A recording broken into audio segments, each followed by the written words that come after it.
the mysterious death of a blogger, Albert Ojwang', and this was through a motion that was moved by the leader of the majority party to suspend its proceedings for not than 2 hours in order to allow senators to efficiently interrogate the Cabinet Secretary for Interior and National Administration, Honorable Kipchumba Murkomen, the Inspector General of Police, Douglas Kanja, the chairpersons of the Independent Policing Commission Oversight Authority. This was represented by the Deputy Chair of IPOA, and Wanjiku Mwangi, and also the National Chairpersons, National Police Service Commission, represented by the Vice Chair, National Police Service Commission, Edwin Kiprono Cheluget.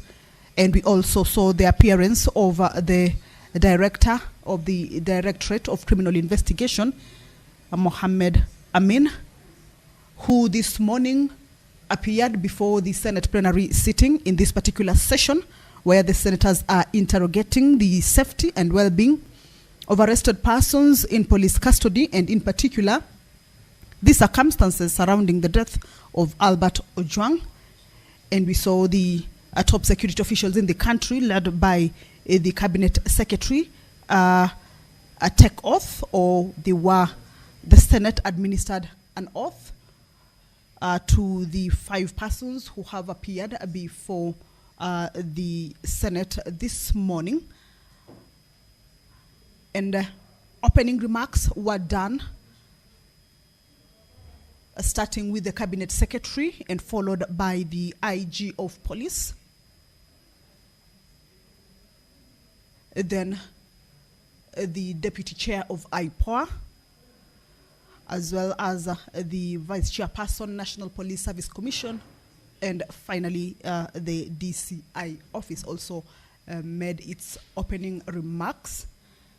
And before the break, that was during the lunch break, senators had already commenced asking their questions or presenting their questions to each and every one of the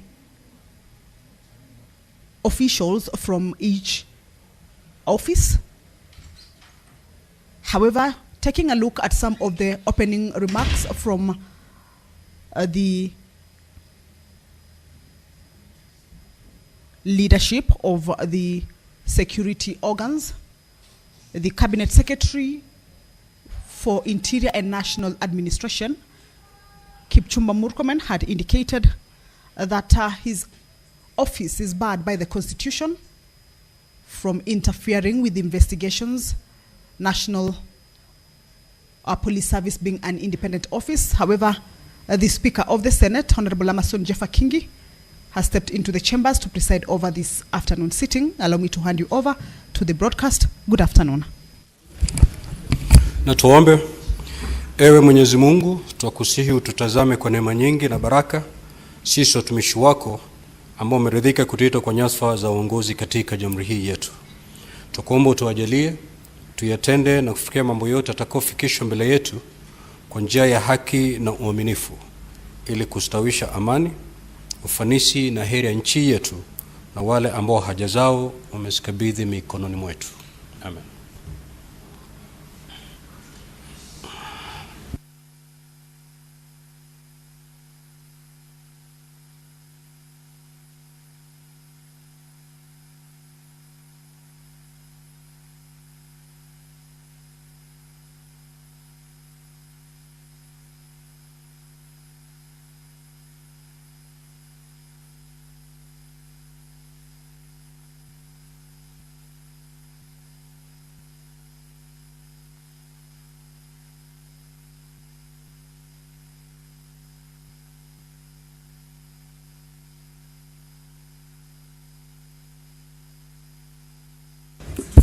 Clerk, do you have quorum? Honorable Senators, kindly take your seats. We have quorum, therefore we'll proceed with the afternoon's business. Clerk, proceed to call the first order, please.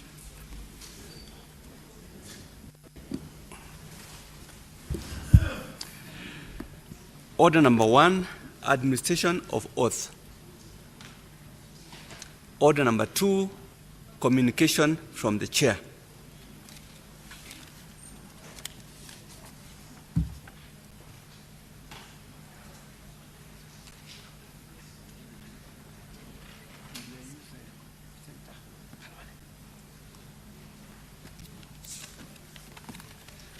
Bosi yako ako wapi?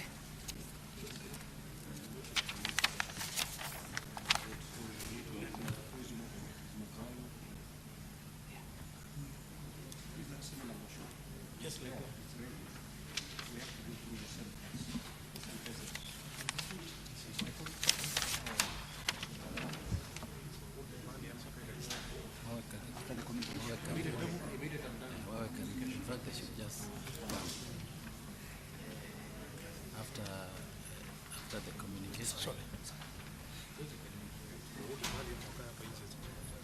Hold kidogo. Wako hapa Podium, uko naye? Sawa. Okay.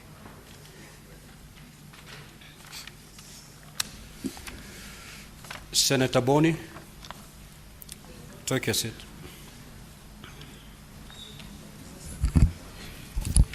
Now, honorable senators, as you may recall, the Senate Majority Leader moved a motion to suspend the morning plenary sitting to facilitate a special session between the Senate and the Cabinet Secretary, Ministry of Interior and National Administration, the Inspector General of Police, the Independent Policing Oversight Authority, and the National Police Service Commission. The Director of Criminal Investigations also accompanied the Cabinet Secretary. Now, following a request for a statement by the Senator from Migori County, the Honorable Senator Eddie Okech, MP, regarding the death of Mr. Albert Omondi Ojwang, the following made statements to the Senate on oath on the matter. The Honorable Kipchumba Murkomen, EGH, Cabinet Secretary, Minister of Interior and National Administration, Mr. Douglas Kanja, MGH, EBS, OGW, Inspector General of Police, and Mr. Edwin Kiprono Chelugetis, Vice Chairperson, National Police Service Commission. Mr. Mohammed Amin, EBS, Directorate of Criminal Investigations, and Ms. Anne Wanjiku Mwangi, Vice Chairperson, Independent Policing Oversight Authority. Now, honorable senators, following the statements by the office holders referred above, I allowed honorable senators to make comments and seek clarifications on the matter. This continued until 1 o'clock, the time ordinarily appointed for the adjournment of a morning sitting on Wednesday. At the time of adjournment, 16 senators had sought clarification, but still my dashboard was full with senators who wanted to make interventions on the matter. I therefore directed that the proceedings will continue during the afternoon sitting at 2:30 p.m. to facilitate the Senate to exhaustively interrogate this matter. At an appropriate time, therefore, in this sitting, I will allow the Senate Majority Leader to move a motion for the temporary suspension of normal proceedings pursuant to Standing Order 38 for the session with the Cabinet Secretary and his team to continue. Upon approval of the motion, I shall allow the Cabinet Secretary and his team to respond to the issues sought before allowing other interventions from the senators, giving priority to those who have not spoken. Honorable senators, during the session with the Cabinet Secretary and his team, the rules will have been relaxed. However, it is important to uphold decorum and decency in these proceedings. The Cabinet Secretary and his team are reminded that they are still under oath. Senate Majority Leader.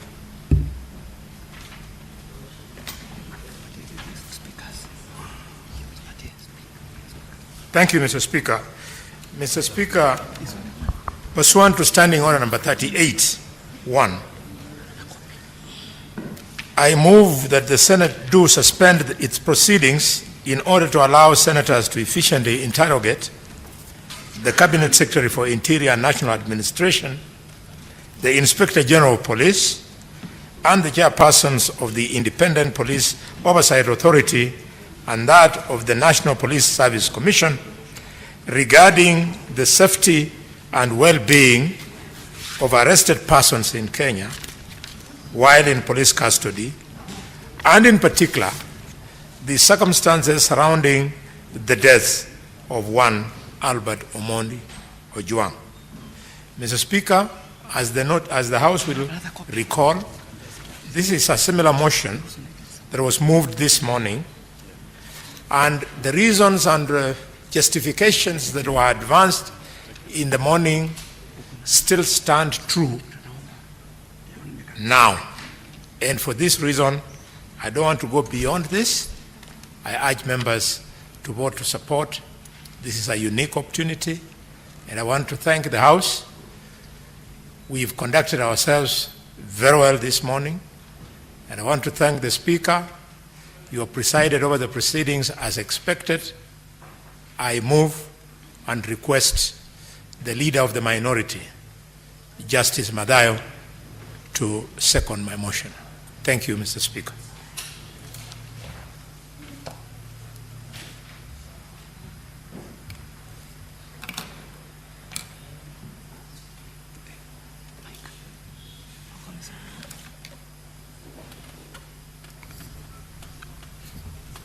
Thank you, Mr. Speaker. Mr. Speaker, I fully support the move of this motion, my brother Dr. Boni Khalwale, and therefore second the motion. Thank you. Honorable Senators, I will now propose the question that pursuant to Standing Order 38.1, the Senate do suspend its proceedings in order to allow senators to efficiently interrogate the Cabinet Secretary for Interior National Administration, the Inspector General of Police, and the chairpersons of the Independent Policing Oversight Authority and that of the National Police Service Commission regarding the safety and well-being of arrested persons in police custody, and in particular the circumstances surrounding the death of Albert Ojwang'. Now, the floor is open for debate. However, Honorable Senators, this being a procedural motion, with your concurrence, you may allow me to put the question so that we dispense with it. I will therefore proceed to put the question that pursuant to Standing Order 38.1, the Senate do suspend its proceedings in order to allow senators to efficiently interrogate the Cabinet Secretary for Interior National Administration, the Inspector General of Police, and the chairpersons of the Independent Policing Oversight Authority and that of the National Police Service Commission regarding the safety and well-being of arrested persons in police custody, and in particular the circumstances surrounding the death of Albert Ojwang'. Will as many as of that opinion say aye? Aye. Will as many as of the contrary opinion say nay? The ayes have it. Now, Honorable Senators, pursuant to Standing Order 38, just take your seat, Senator Fernandez. 38.5, I will allocate the time. I will give this up to close of business today, so that we conclude this matter. We don't have to leave other members of this House feeling having been left out.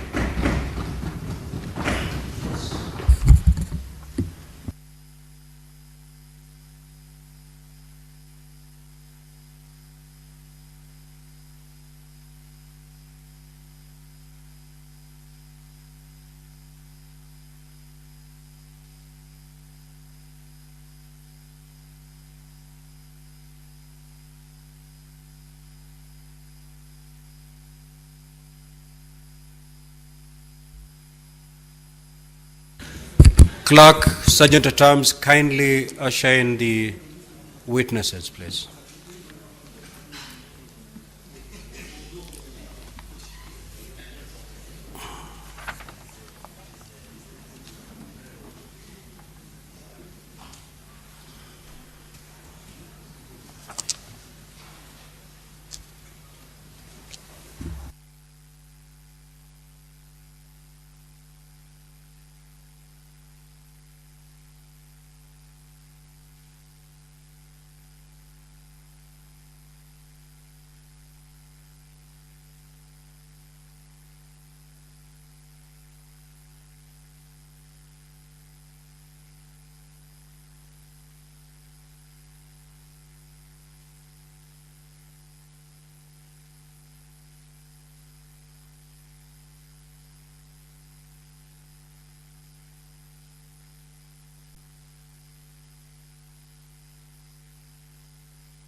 Honorable CS and your team, welcome back to the Senate.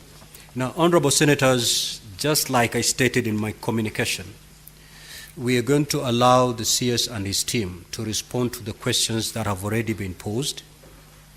Thereafter, we'll take a second round of questions. So, Honorable CS, you have the floor. All the questions that have been directed to you, you may proceed to respond to them. Thereafter, the IG will follow. After the IG will hear responses from IPOA. After IPOA, we will hear from the National Police Service Commission. And lastly, we'll hear DCI. You may proceed, Honorable CS. Thank you, Mr. Speaker. First of all, let me appreciate all the members for the questions they've raised, but also for suggestions they've given on areas of improvement, particularly in terms of law and operation of the National Police Service. Mr. Speaker, we have taken note, but also we will benefit from the Hansard so that we can be able to make sure that all, especially the policy and regulatory suggestions, Mr. Speaker, are going to be taken into consideration. Mr. Speaker, I understood this assignment. First of all, let me say this. I came here today not because I was called, not because I saw any letter, maybe it was sent from your office. I just saw you live, Mr. Speaker, yesterday. And once you announced live that you will need the minister from here, I did not even take 5 minutes. I called the IG. And I told the IG and the chair of IPOA that we must go to Senate. So, Mr. Speaker, I am very grateful that there is a forum like this for us to be held into account.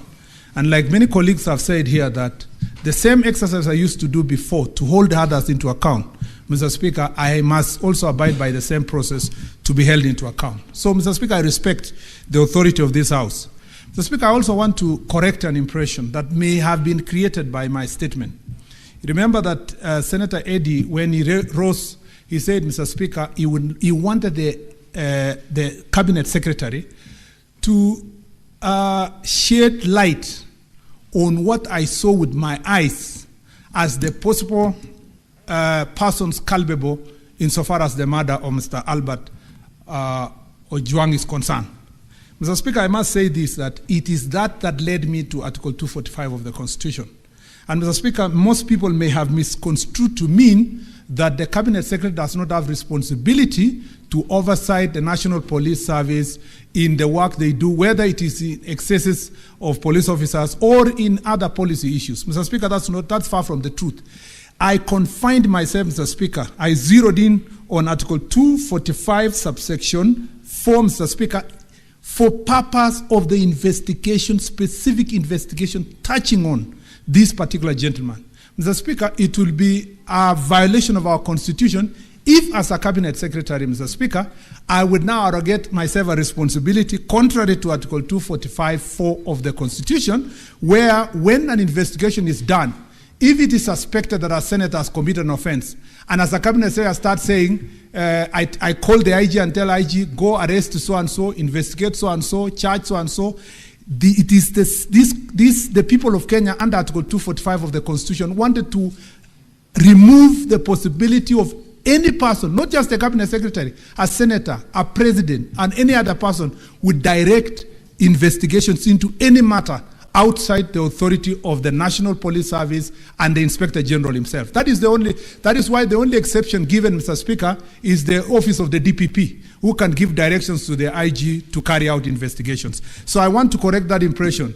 It doesn't mean that I don't have an eye to make sure that there's a policy framework where police brutality must be dealt with in the country, that we must deal with issues related to abductions, Mr. Speaker, that we must deal with issues, Mr. Speaker, that are related to extrajudicial killings, among others. That is a responsibility that not just the Cabinet Secretary, but also the National Security Council, as everybody has said here, carries out an oversight responsibility on that matter. I want to correct that impression because I saw everybody was riding on that particular section of Article 245. And if I may read again, Mr. Speaker, it says that no person may give a direction to the Inspector General with respect to the investigation of any particular offenses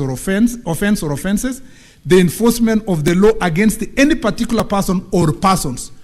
But enforcement of the law generally, I can give directions policy-wise.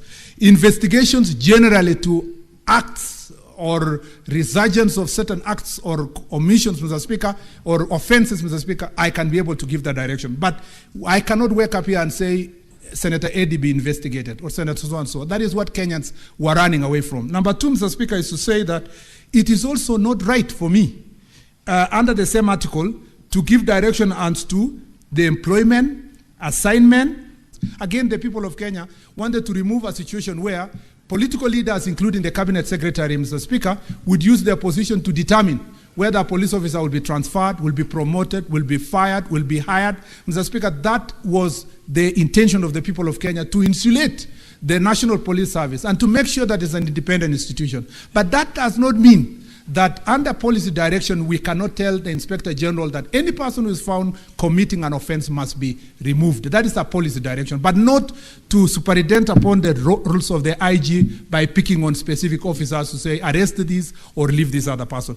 If that clarity is achieved, Mr. Speaker, then Mr. Speaker, the problem that people had, including Senator Kalwale, on the question of I do not have an eye. I do not have an eye constitutionally of superintending upon specific investigations. But I have an eye of ensuring that the National Police Service operate under the Constitution and the law, Mr. Speaker. I needed to make sure that I clear that issue.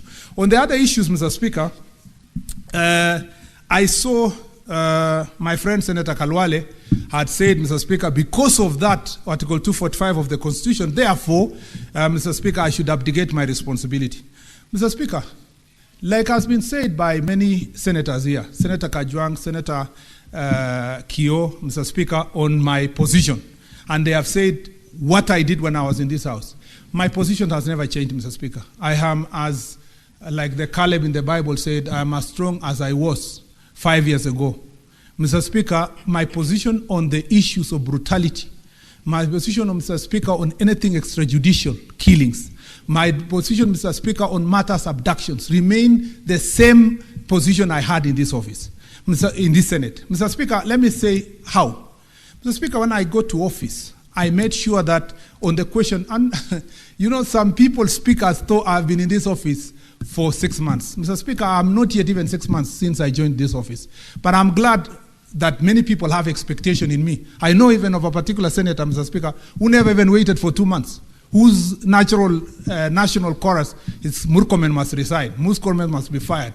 Mr. Speaker, even when I was 2 months to the office, that was the song he was singing. Mr. Speaker, I am used to that song. But the point I want to make is that as a cabinet secretary, Mr. Speaker, when I go to office, I know, Mr. Speaker, for sure that there were challenges in our National Police Service. Mr. Speaker, in any case, the statement you have asked me to come and answer today, if it were not for the issue of Albert Ojwang, is in relation to last year's unfortunate incidents that happened on 25th of June. Mr. Speaker, where a number of cases are under investigations. Mr. Speaker, a few years ago, the question of Baby Pendo. Mr. Speaker, a few years ago, the question of Koome. Mr. Speaker, I disclose here that lawyer Kimani was my friend. I knew him. Mr. Speaker, in all those investigations, Mr. Speaker, the Independent Police Oversight Authority did their job. Even as Senator Metu was saying, there might be a cover-up. In the case of Senator Kimani, because I follow, Wakili Kimani, in that particular case, Mr. Speaker, there was an attempt to cover up. But, Mr. Speaker, because of the work that IPOA did, 6 police officers are now, Mr. Speaker, on the queue waiting to be hanged because of what they did to kill a lawyer, Mr. Speaker, whose job was only to defend his client. Mr. Speaker, therefore, there is enough precedent to deal with matters that are related to police brutality and extrajudicial killing. Mr. Speaker, I personally, even though I am not part and parcel of this investigation, I have no doubt in my mind, Mr. Speaker, that if the speed that IPOA is using and the Corporation National Police Service is giving, Mr. Speaker, that the perpetrators of this heinous act against Albert, Mr. Speaker, will be brought to book. And, Mr. Speaker, I have no doubt in my mind that if our judiciary, working closely with the DPP and the investigators, these people will just follow the same route that other police officers in the past have followed who have committed this heinous act. I wanted to give that assurance to the people of Kenya. And the Kipchumba of that time is the same one. Mr. Speaker, I went to Nakuru.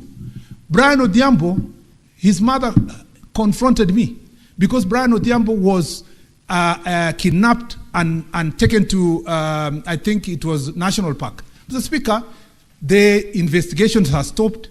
The arrest was not happening. But Mr. Speaker, when I came back, I told the investigation authorities, it's your responsibility to make sure that those who have participated in the kidnapping of Brian Odhiambo must be brought to book. Mr. Speaker, as a result of that pressure I put in as a cabinet secretary, those people were charged in the court in Nakuru. Mr. Speaker, on matters of abductions, since I entered office, I have been very vocal, Mr. Speaker, including an investigation that is ongoing regarding a member of parliament. And Mr. Speaker, we will unearth all those cases of abductions. Mr. Speaker, when we came to office, even though I was not a cabinet secretary, Mr. Speaker, the president gave directions to the country during campaign and after we came to office that he does not want to see extrajudicial killing, he doesn't want to see bodies in River Yala, he doesn't want to see bodies in River Tana, he doesn't want to see bodies in Abadeas of people who have been abducted and killed.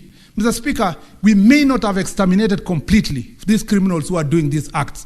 But Mr. Speaker, I can tell you there is no systematic or planned such acts in government. And Mr. Speaker, there is not by accident that as this administration came to office, there are no bodies that are found in River Yala or River Tana, Mr. Speaker. Why? Because we took a stand position, Mr. Speaker, and we'll continue in that direction. And Mr. Speaker, I am glad that now we enjoy this level of democracy and freedom to speak. Even those who presided over the ministry when bodies were floating in River Yala, Mr. Speaker, now have the freedom to call us into order. And Mr. Speaker, it is because they know this is a government that is responsive to the things that the people of Kenya are asking for. And I want to assure the nation that I am the same Kipchumba who was a valiant soldier in this house. I will use the same vigor, Mr. Speaker, to exterminate all kinds of, Mr. Speaker, criminal activities within the police. And the police know. And I have told them clearly, in all the forum, Mr. Speaker, I established what is called Jukwaa la Usalama. In this Jukwaa la Usalama, all the OCSs attend the meeting. In every county, Mr. Speaker, we've completed coast and eastern 14 counties. Mr. Speaker, in all those forums, I want to assure the House that as a cabinet secretary, I have told the police officer in no uncertain terms that anybody who is going to be found to carry out such extrajudicial killing will carry their burden. Let me come to the specific questions, Mr. Speaker, that touched on me. Number one, Mr. Speaker, that was the first question by Senator Kalwale. Mr. Speaker, there is Senator Ojwang'S asked, Mr. Speaker, about, again, and I've responded to that question generally about my record and so forth. Mr. Speaker, on the extrajudicial killings, Senator also Ojwang' asked, Mr. Speaker, whether I have given any policy directions related to, Mr. Speaker, this issue of Mr. Speaker, how to handle an arrested person. Mr. Speaker, if you look at the, let me just refer to this.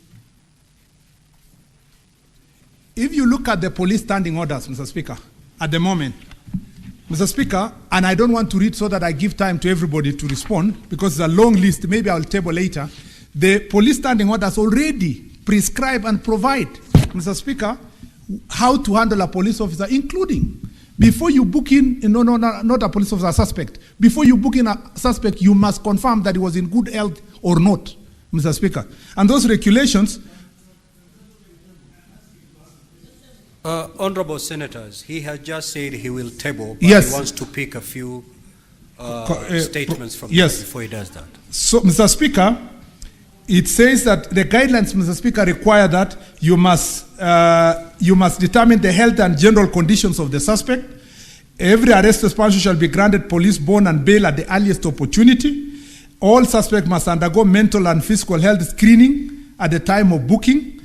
The suspect must be immediately booked upon arrest and entry record in the occurrence book. All movements of the suspect into and out of the cell must be recorded in the OB. And if you had the investigations that are ongoing, they are telling us when he was booked in, when he was removed, Mr. Speaker, and that will assist the IPOA in the investigations, that occurrence book. Mr. Speaker, police cells must not be overcrowded. Space per detainee must conform to minimum standards. The booking officer must inform the suspect of their basic rights. Communication must suspect all this.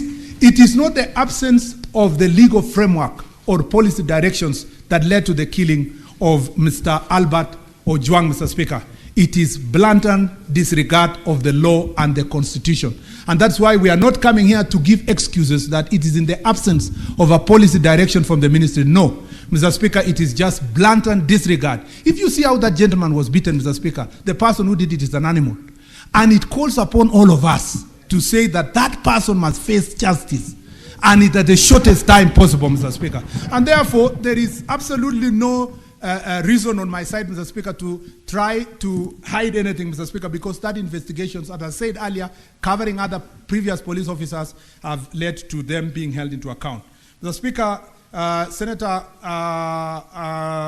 Mungatana asked the question of training of police officers on the questions of human rights. I must confirm here that there has been progressive growth in terms of training of police officers. However, Mr. Speaker, the truth is that because of lack of resources, Mr. Speaker, our police officers, last training they have is the day they were recruited, Mr. Speaker. Only those in the higher cadre, Mr. Speaker, and all who sometimes get to go to promotion get to be trained, but a large number of our police officers do not get to go through this promotion. And therefore, one of the things that the National Police Service has been pushing, and we will push with them, and I'll help them push this issue, is to make sure that budgetary allocation is provided, Mr. Speaker, to ensure that the police get money to continuous training and updating their knowledge on human rights. Mr. Speaker, it's also expected that when you punish perpetrators like this, Mr. Speaker, it was always expected that we would send a message to others. But like any other society, when you have a force of 120,000 police officers, you will find a small number of them, Mr. Speaker, violating the Constitution and the law. Mr. Speaker, Senator Mogeni, and I suspect I've answered this question, whether I had any responsibility, supervisory responsibility as part of the Security Council, and I said yes. Mr. Speaker, the only answer I gave that I didn't have an eye on, and I am not supposed to do, is to meddle on specific investigation. If I do so, it will reach a stage where our cabinet secretary will be picking people politically on who should be charged and who should not be charged, and that is what the Constitution tried to remove from us. Mr. Speaker, on the question of Senator Wambua, I think generally I've also answered by the statement I made, except to add that, Mr. Speaker, I want to assure my friend Senator Wambua that I did demand answers from the Inspector General of Police. The only difference is that because I'm a cabinet secretary, I cannot demand in public.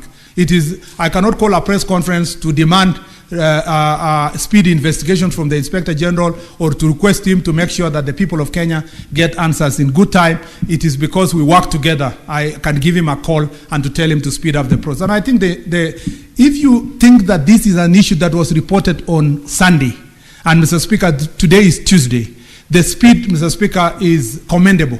And I believe that if the IPOA can move in the same speed, it should be in a few days, and I don't want to commit myself because they are independent. They should commit themselves to, in the shortest time possible, to make sure that that file is taken to the DPP office.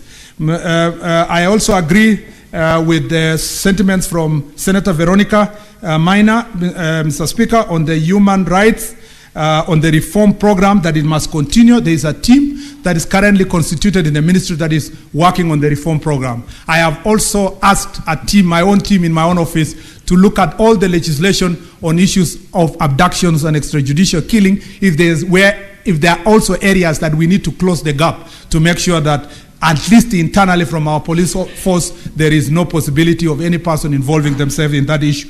And Mr. Speaker, if I get areas where it needs legislative reform, I will come back to this House for support. Mr. Speaker, I agree with her that in one way or another we must support Albert's family, and I hope that those who will be found culpable also will be held into account, Mr. Speaker, over and above us just supporting from as government, and also all of us who are sitting here, perhaps from our own calling and generosity. Mr. Speaker, there was also a suggestion from Senator Dulo that we may need to look at the use of the computer misuse law. Mr. Speaker, we were here, we debated this law, there were issues, it went to High Court, it went to Court of Appeal, where it is at the moment. Mr. Speaker, some of those issues, we can relook at them. Mr. Speaker, even the team that I've constituted in my office, I've told them to look at all the decisions of the courts, including Justice Ogola's rules, among others, Mr. Speaker, on how to handle a suspect, so that then we can see if we are getting the standing orders or we are coming up with new regulations that will make sure that our police service is a bit, Mr. Speaker, up to date. Mr. Speaker, I know that I have been asked whether I should run away from this responsibility. Mr. Speaker, for the 6 months I've been in this office, nearly 6 months I've been in this office, the effort and the energy I've put to revamp this ministry, Mr. Speaker, gives me hope that in the near future we will see the fruits of this responsibility. Mr. Speaker, I know that in moments like this, like those who went before me and others who have other responsibilities, Mr. Speaker, these are the moments that the duty to serve overrides, Mr. Speaker, the condemnation to throw in the towel. It is important as a leader, when you are faced with challenges, to provide solutions. If you become the kind of a leader that runs away from solutions, Mr. Speaker, then you miss that opportunity. Mr. Speaker, I've been asked by Mr. Nyutu Senator Nyutu and Senator Kalwale, Mr. Speaker, the question of why, Mr. Speaker, I should not ask the DIG Langat to step aside. Mr. Speaker, let me say this, that, Mr. Speaker, this is an ongoing investigation. To the best of my knowledge so far, the information we only have is that the Deputy Inspector General of Police, despite being the DIG, took the step to report what he thought was an act of or a crime committed against him. And Mr. Speaker, went low as reporting this to the DCI. And that investigation was done. And in the process of this investigation, somebody has died. Mr. Speaker, nobody has told me here whether the investigations lead to a particular result, whether it is to protect him or to exonerate him or to charge him, Mr. Speaker, is not my responsibility. That responsibility rests with independent police oversight authority if they find any culpability, Mr. Speaker. The rule of law demands from all of us, God forbid, should a senator here, at the rank of minority leader, for example, report a case to the police and the suspect is arrested and dies in custody, God forbid that the minority leader, someone will say he must take responsibility. In the same breath, Mr. Speaker, there must be a link between the crime and the individual. And therefore, Mr. Speaker, I will ask IPOA, and as I said earlier, as the Cabinet Secretary, I will not play a role in pushing for a particular person to be charged or a particular person to be exonerated. The evidence must lead to the suspect, Mr. Speaker. And when we are going for anybody, it must be based on evidence. Otherwise, if we lose that rule of law, people will be taking advantage of such occasions to do the same. Mr. Speaker, ask yourself. I was here in this chamber, Mr. Speaker, when as I said, my friend Kimani was abducted by police officers and killed in Machakos. Mr. Speaker, I was here when the case of Pepe Pendo happened. I was here when Koome happened. Mr. Speaker, the process, even when people thought that there will be no justice, justice was found because the right process was followed by IPOA. I think we should support IPOA to do their job instead of getting ourselves to the direction where the House can direct who should be charged and who not be charged. Mr. Speaker, I was a bit worried. I know there is privilege in the chamber. I was a bit worried when senators divert to the attention of determining who is to be charged and who is not to be charged. Mr. Speaker, it violates the same Article 245 of the Constitution and affects the question of rule of law. What we should be demanding is that every person who will be found culpable, led by the evidence, must be brought to book, regardless of the position, regardless of his relationship with anybody. Mr. Speaker, and the last thing was, there was something to do with reforms again. And to close in, Mr. Speaker, I wanted to assure Senator Haji. Mr. Speaker, when Senator Haji spoke, I was fighting tears because he spoke for all of us and he spoke for this country. Mr. Speaker, the life of Albert Ojwang is as painful, Mr. Speaker, as the life of Father Alois, who was killed by criminals. It's also as painful as the life of that person killed in Garissa. It's the same as the ones who died in Todonyang where I visited recently, Mr. Speaker. So, Mr. Speaker, in the national security architecture, we take every life seriously. We are glad that there is an opportunity today to discuss the question of the life of Mr. Albert Ojwang. I do not take it away from those who brought it to this chamber. But, Mr. Speaker, I want to assure the country that we take the same seriousness in every other life, just like the case of Albert. And I hope that also this chamber and the Republic will be conscious to deal with these issues when they come before us. Mr. Speaker, I remain seized of this matter. I will remain accountable to this House, and therefore, Mr. Speaker, I am ready and willing to ensure that I respond to all the questions that this chamber. Mr. Speaker, in any case, in the statement I was going to bring to this House, there are also very weighty issues about abductions and police brutalities and citizens killing during protests last year. And I believe that, Mr. Speaker, when we get the time to come back again, these issues will have to be ventilated based on the responses that we are going to bring to this chamber. I thank you, Mr. Speaker. Now we are going to hear responses from the IG. IG, you mentioned the name of the senator and the question and proceed to respond so that we save on time. Thank you very much, Mr. Speaker, sir. The honorable members of the Senate. Let me start by saying that I appreciate you very much. The questions that were raised here, they are questions that are weighty. They are questions that are very valid. They are questions that are also going to assist us, even when we are looking at our standard operating procedures and so forth. So I really, really appreciate your contribution, the questions that you asked. They are very, very important to us. Secondly, Mr. Speaker, sir, let me say that when I was being vetted by Parliament, I did inform the Parliament that I will operate within the frameworks of the law. And I demanded the same from my officers, the members of the National Police Service, to operate within the frameworks of the law. That is the reason why myself as the Inspector General and the leadership of the National Police Service, we are pained by the loss of the late Ojwang in our police cells there. We are pained. As a parent, I'm also pained for losing young Ojwang. I feel pained. Now, when we go to the questions, the first question was by Honorable Senator Okechi. The circumstances that led to the death of the late Albert Ojwang. These circumstances are being investigated by IPOA. And as my CS has said, let us give IPOA an opportunity so that they can quickly be able to investigate and tell us openly exactly what really happened. Number two, there was this report of Albert having hit his head against the wall. That is the information that came, the primary information that came from the same station. But in the subsequent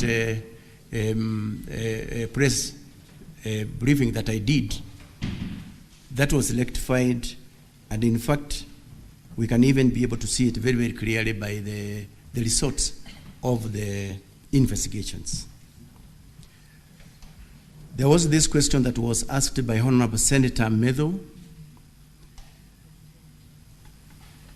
Why was he taken to Bagathi and not Kenyatta National Hospital, which probably could be a little bit near?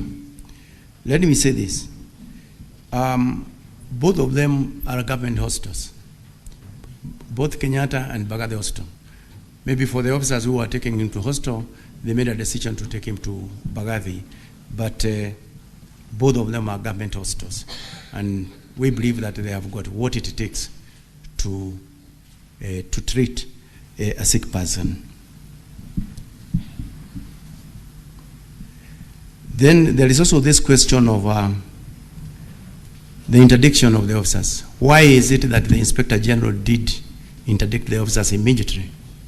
The reasons as to why I did interdict the officer commanding Central Police Station, the duty officer of the night when the late Albert Ojwang lost his life, the officers who are manning the report office, manning IG just pause. Yes, what's your intervention, Senator Fokelef? Thank you, Mr. Speaker. Mr. Speaker, I can see he has now going to be answering those questions which were asked. I had a question as to why was he not arrested, charged, or put whatever in a custody or something like that in Homa Bay. Why did he have to travel all the way from Homa Bay to Nairobi and ended up losing his life here? Senator Fokelef, the IG has a list of all those questions. He will get to yours. Just be patient. Proceed, IG. Thank you very much, Mr. Speaker, sir. This question was actually asked by Honorable Senator Medo, as to why I did interdict these officers, because these were the officers who were on duty there.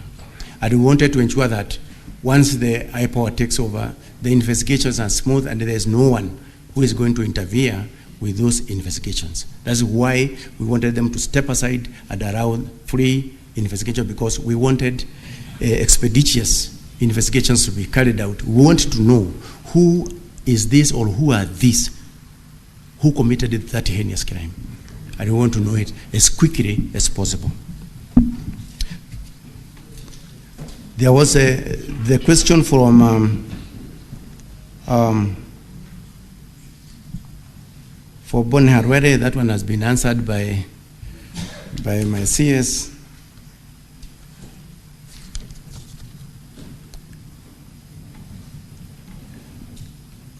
Then the question from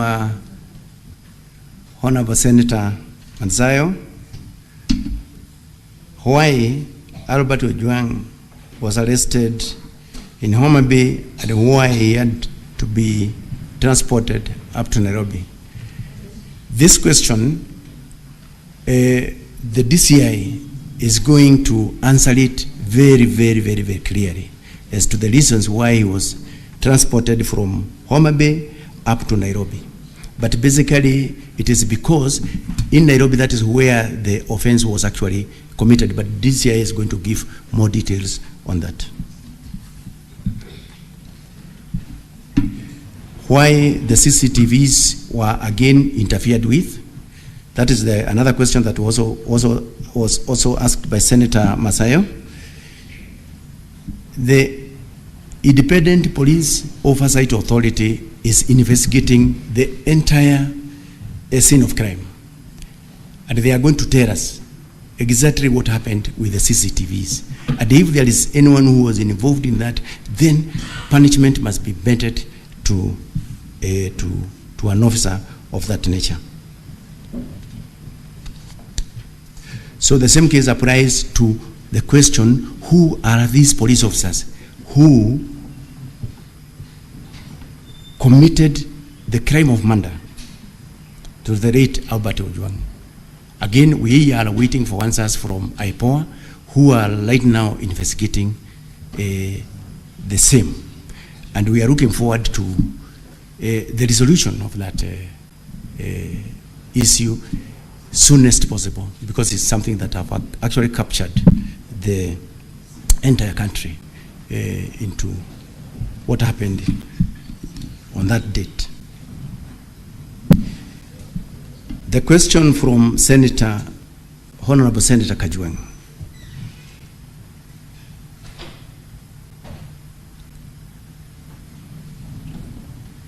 Now, this question of withdrawing and apologizing to the Senate and the country on the question of the late Ojwang, Ojwang having committed hit his head on the walls. I think, as I said from the word go, we allow the IPOA to investigate, and they are going to give us concrete answers, because I have already indicated that in the subsequent media briefings that I did, that situation was actually corrected. IG. On whether... IG, you need to respond to that question in a better way.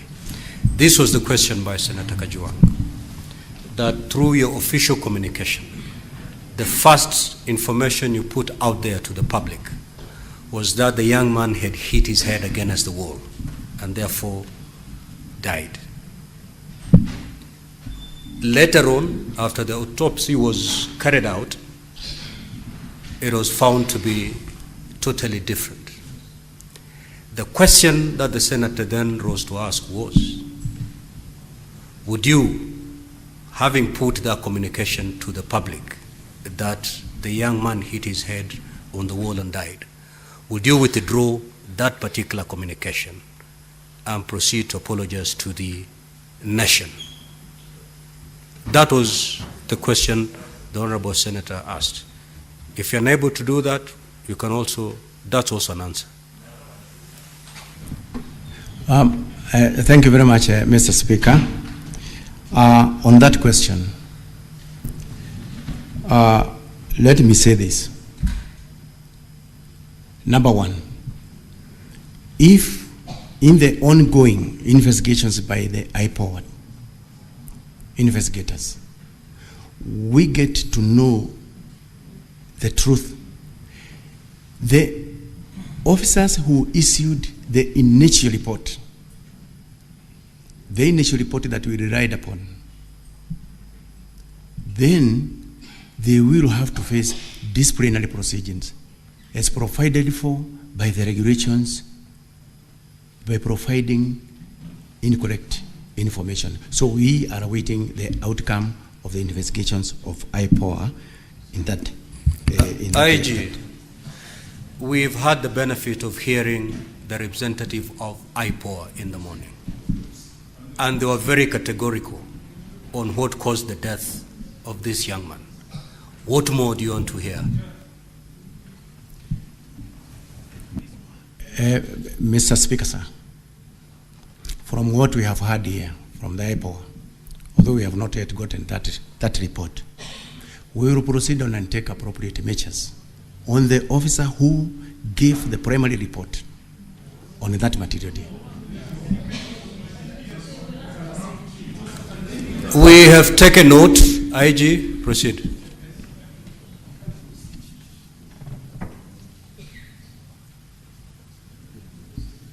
Then there was also the second question.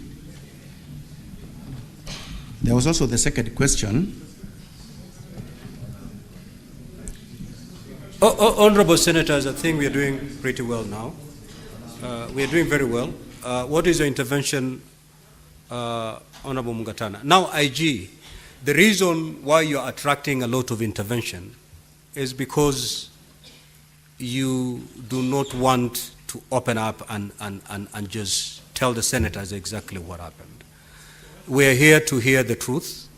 Just give us the truth, and there'll be minimal interventions. Proceed. Mr. Speaker, I have a lot of respect for the current IGP, in fact, a very professional police officer, but I wanted to remind him, the Constitution has given us, under Article 238, the principles of national security. And Mr. Speaker, on 238(2)(c), it says, in performing the functions and exercising their powers, national security organs shall respect the diverse culture of the communities within Kenya. And Honorable Senator Ojwang' has said, to imply suicide from his cultural background, it is attracting a huge stigmatization of that family. So I'm inviting the IGP to offer an unconditional apology to the Senate in view of the post-mortem report that has been made public. And then we proceed, Mr. Speaker.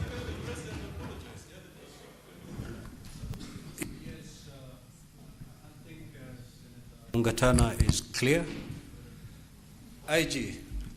Thank you very much, Mr. Speaker, sir. It is true, as Senator Mungatana has said, that going by the report that we have gotten from IPOA, that it is not true, he did not hit his head against the wall, but that is the report that we had from the word go. I tell my apology on behalf of the National Police Service because of that information.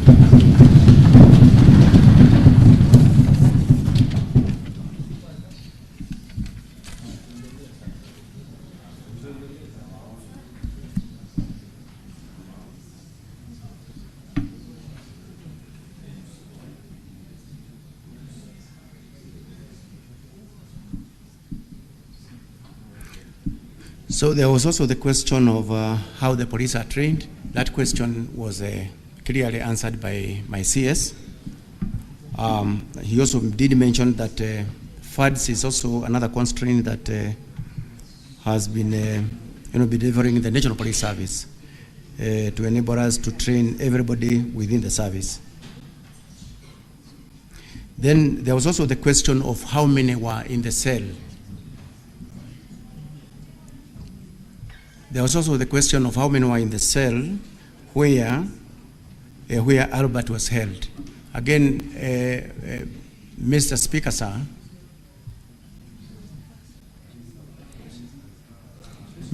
sir, this question again will also be answered very clearly in the investigations by the IPOA of how many were actually in that cell. The questions by Senator Ojwang'S.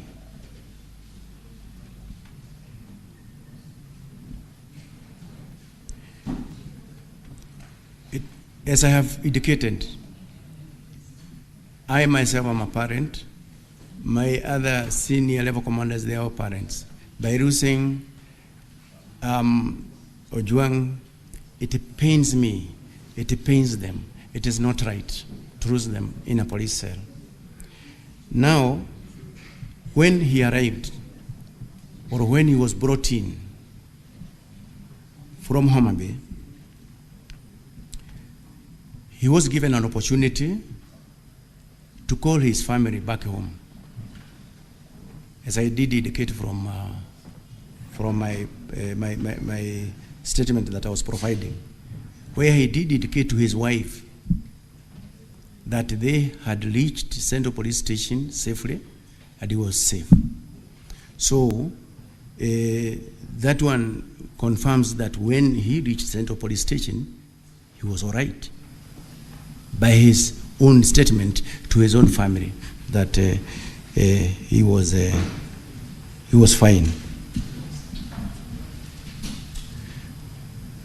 So the second question is about why was Ojwang' booked alone in the cells. As I have indicated there earlier, this is something that we are going to be provided with answers by the investigating agency, because these are some of the questions that it must answer.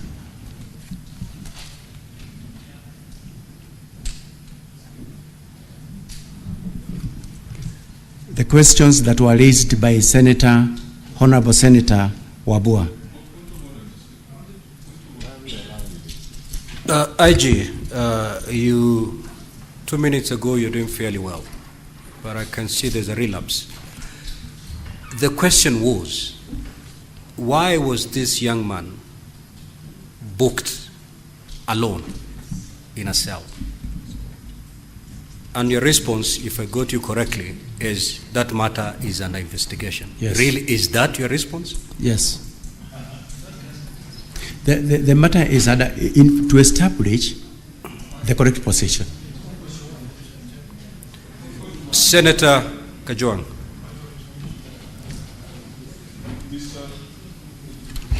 Mr. Speaker, I'm assuming that the IG is proceeding sequentially, and he has conveniently avoided two questions that I asked. And that was why the Deputy Inspector General of Police is still in office when he was very quick to interdict or to give directives for junior officers to be out on the basis of the proximate cause theory. And I also asked a very specific question that came out of his submission, that there were other names, there were other 4 persons of interest. Are they alive? Or are they in a ditch somewhere? Are they at City Mortuary? He's supposed to tell us that if he's going sequentially. Thank you, Mr. Speaker. Proceed, IG. In regard to the question that was asked by Honorable Senator Ojwang' about whether to reassure the House that all the 4 that were mentioned are alive. I'm going to give an answer, but the rest of the details will also be provided for by the DCI. To say this, there was one suspect who was arrested, and by that time he had been placed at Kamukoji police station. When the file went before the ODPP raised issues that needed to be covered. Thereafter, the suspect was set free until such a time when the file goes back to the ODPP and he gives his recommendations. As for the rest, none of them had been arrested. So we believe they are still out there.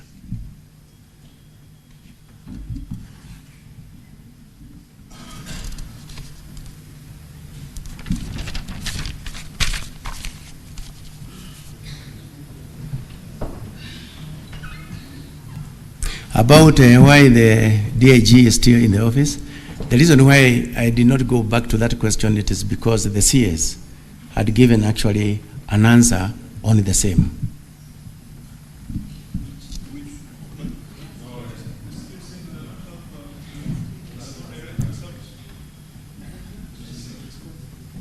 He did respond.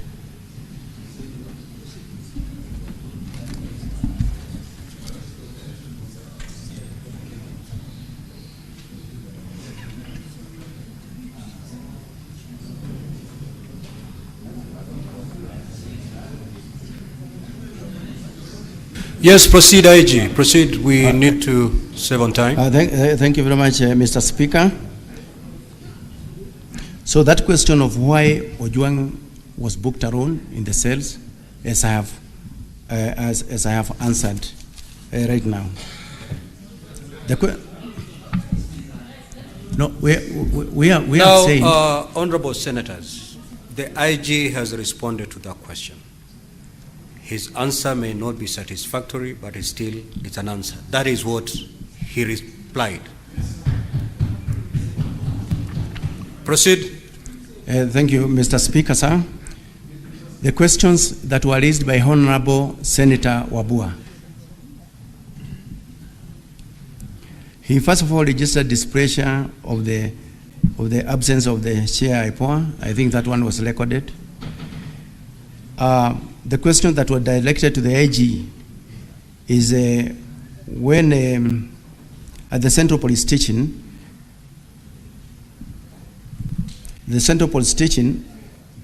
Albert was booked again alone in the cell.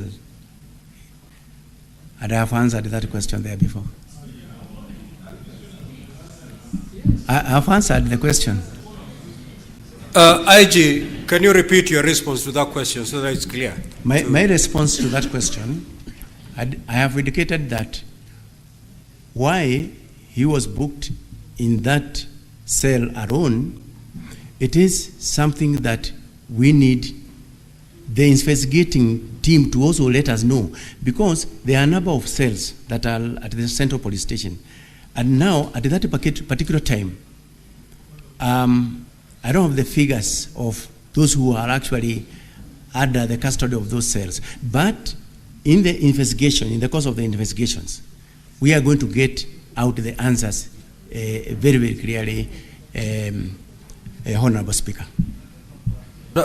IG, your CS has tabled the police standing orders, which are very clear on how to handle a suspect, book him in, and all that.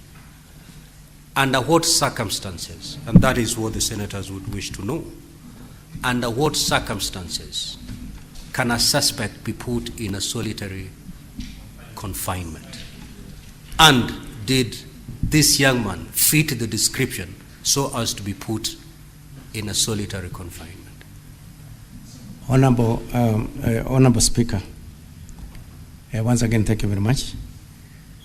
The CS have actually tabled the standard operating procedures through which the procedure that the police follow actually when someone is being placed in the cells, somebody has been arrested, brought in, the recording of the OBs, the recording actually in the cell register, and the number of even those suspects that are held in a particular cell is also very clear. So what I am not very, very sure of as at now is, and I'm looking forward to the investigation of the IPOA, why is it that he was alone in that cell? Is it that we had more cells? Is it that we did not have others who are there? So we are waiting for that question from IPOA. Proceed, IG. Honorable Senators, let him conclude. We'll get better responses from IPOA.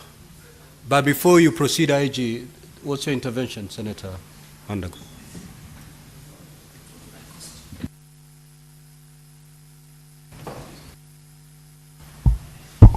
Thank you very much, Honorable Speaker. I just needed some small clarification, Honorable Speaker. I thought in the morning I heard the IPOA say, in the progress they have made, they have also recorded a statement from one of the detainees.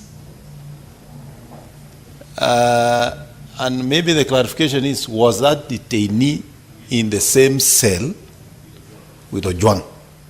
So that the question of whether Ojwang was actually in the cell alone. Can we marry the two? Because IPOA is here and police is here. Yes, proceed, IG.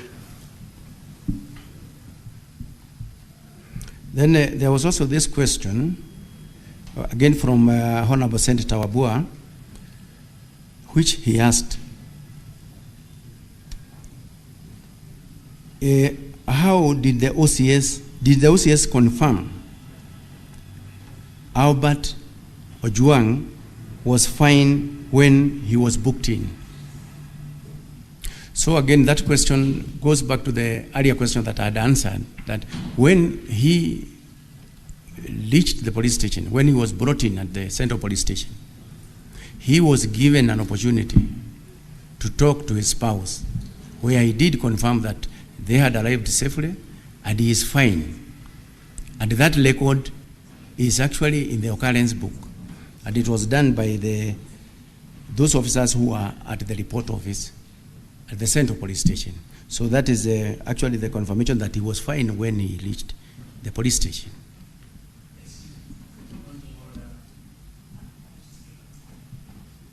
Certainly, it cannot be a point of order, Senator Onyonka. You may put forth your intervention. Thank you. IG, there's a gentleman who was the OCPD of that police station at Central, Mr. Benjamin Talam.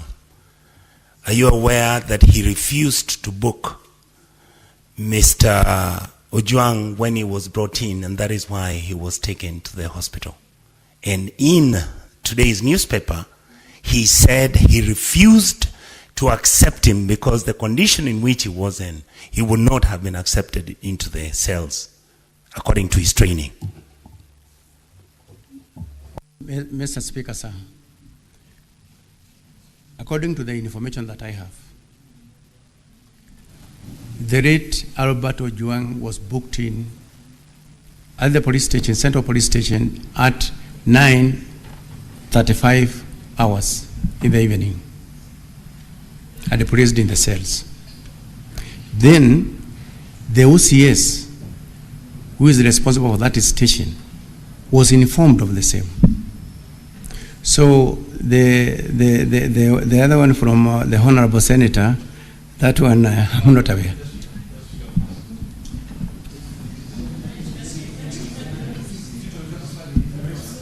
Honorable Senators, I'm taking note, and Senator Wambua, I'll come back to you. Just run through the questions that you have. For those ones that we feel are not satisfactorily answered, we will certainly have an opportunity, Senator Boni. Just proceed. Yes, Senator Boni. Mr. Speaker, the public and the Senate are expecting that the witnesses we have this afternoon will shed light. And that light can only come out of the quality of the evidence that they are adducing. Mr. Speaker, there is something called a hostile witness. When a witness deliberately, with due respect to Kanja, either becomes economical with the truth or attempts to evade a question, he's being hostile. What is the value of this exercise if the IG, who is supposed to have convinced himself on how Ojwang was handled, how can he be the same one now deflecting that responsibility to IPOA? He's supposed to give evidence in the same manner he'll give to IPOA when IPOA will call him to appear before them, Mr. Speaker. I know, Honorable Senators, the beauty of this is that we have all the players before us. He has shifted the burden to IPOA. IPOA is right before us. They will take to this stand, and they will go through exactly the responses that have been put forth by the IG. If the IPOA representative wasn't here, then a lot would have left hanging. So, Honorable Senators, let us be patient. Let us be patient. Let us be patient. Proceed. Honorable Speaker, maybe I can just read a small part of my earlier statement. That just pick the question and respond so that we move. So the question that had been asked here is, I would like to reply as follows. When they arrived at Central Police Station in Nairobi at approximately 21:17 hours, and at 21:24 hours, Mr. Albert Ojwang contacted his wife via mobile number that is also provided there to inform her of his safe arrival. Chief Inspector Taram, the officer commanding the police station, was contacted through his mobile phone. The number is also provided, and they authorized the booking of PC Mohammed Rashid Hiro Abdurai booked the suspect into the cells after confirming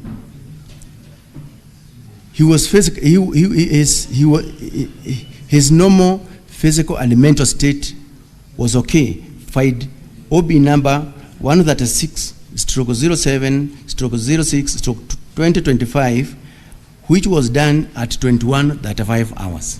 That is the information that I have, Honorable Speaker, on that note. There was also the question of who interfered with the CCTV cameras at the station. Honorable Speaker, this question is amongst the many questions that the investigating agency, who are actually looking, who deals with matters, criminal activities by police, to give us an answer on that one, so that we can actually now be able to take appropriate measures with anyone who interfered with the normal settings of the CCTVs around that station. There was also the question from Honorable Senator Veronica.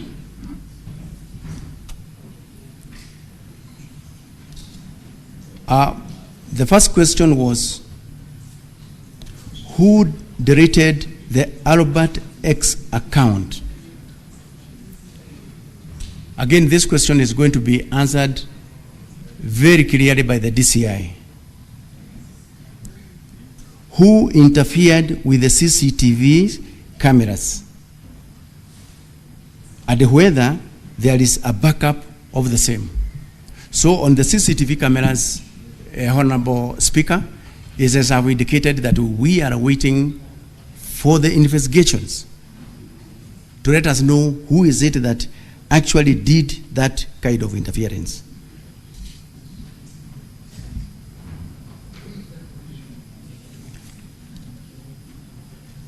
On the issue of whether we have a backup or not, we have already given some experts an assignment on that, and we are going to get that report very soon when we are still here.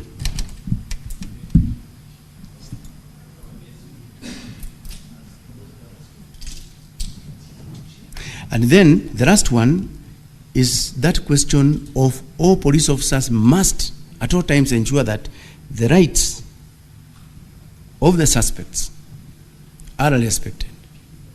That is our standard operating procedures. For those who defeated away from that, then they must face the full wrath of the law. That is our position. That the officers, police officers must at all times respect the rights and freedoms of the people, whether they are suspects or not. I'm saying this because, Honorable Senator, police officers are at the forefront in the defense of the rights and freedoms of the people. So any officer who turns against that, he goes against the same law that he is supposed to protect. And they are, all of them, they are aware out there in all the stations, in all the deployment throughout the Republic, that the rights of suspects, the rights of the other Kenyans must be protected at all times. So as I have said, anyone who goes against that, then he must face the full wrath of the law.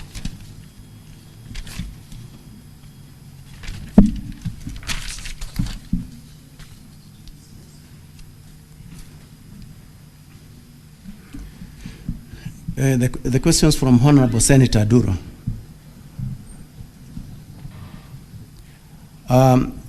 Honorable Duro requested that I provide all the documentary evidences of the letters that the DIG did to the DCI.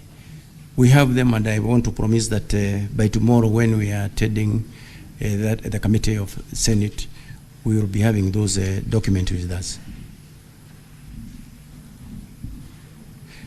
She did ask the same question, why does the police have to drive all the way from Homa Bay, the suspect from Homa Bay to Nairobi?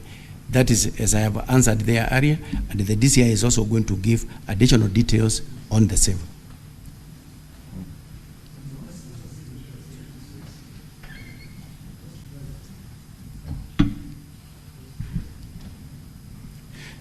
The questions by Senator Abbas, Honorable Senator Abbas.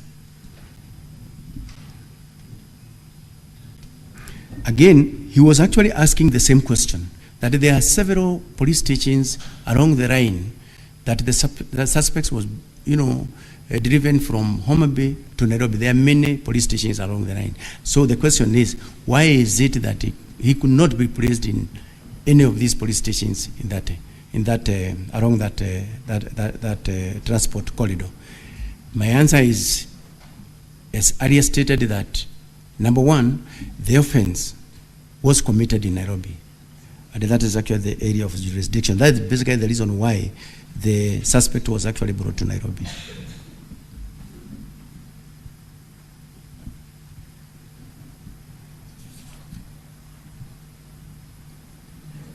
Then there was also this question from Honorable Senator Haji,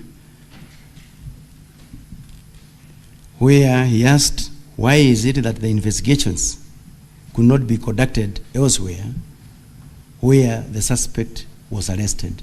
So the answer to that question is that the offense was again committed in Nairobi. That's the reason why the suspect was driven from Homa Bay to Nairobi.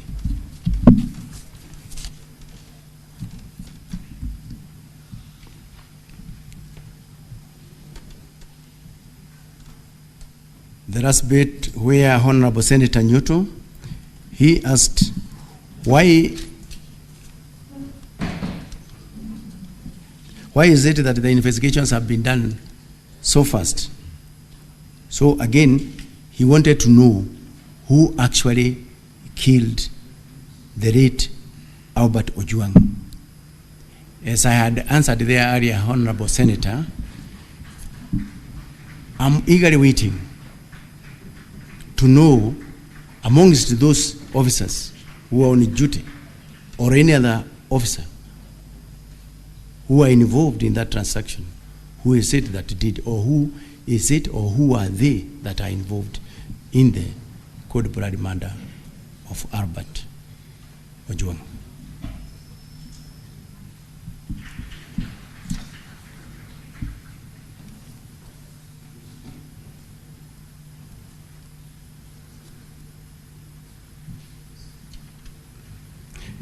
Then there's this question of since when did the police start assessing the well-being of suspects?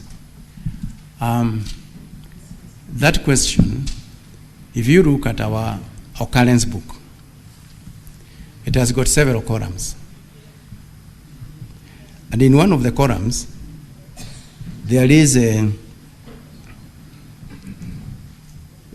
physical state and also even the weather. So we do indicate in that particular column, how is the suspect looking like? Even the weather, if it is raining, we say it is raining. If it is chilly, it is cold. So they are there, they are provided for in that occurrence book, Honorable Senator. So it is on that basis, after he also spoke with the spouse, it was also confirmed that he did confirm that I'm okay and I have arrived safely in Nairobi. So based on that, the OB recorder recorded the same in the occurrence book. And it is there actually to be seen by everybody.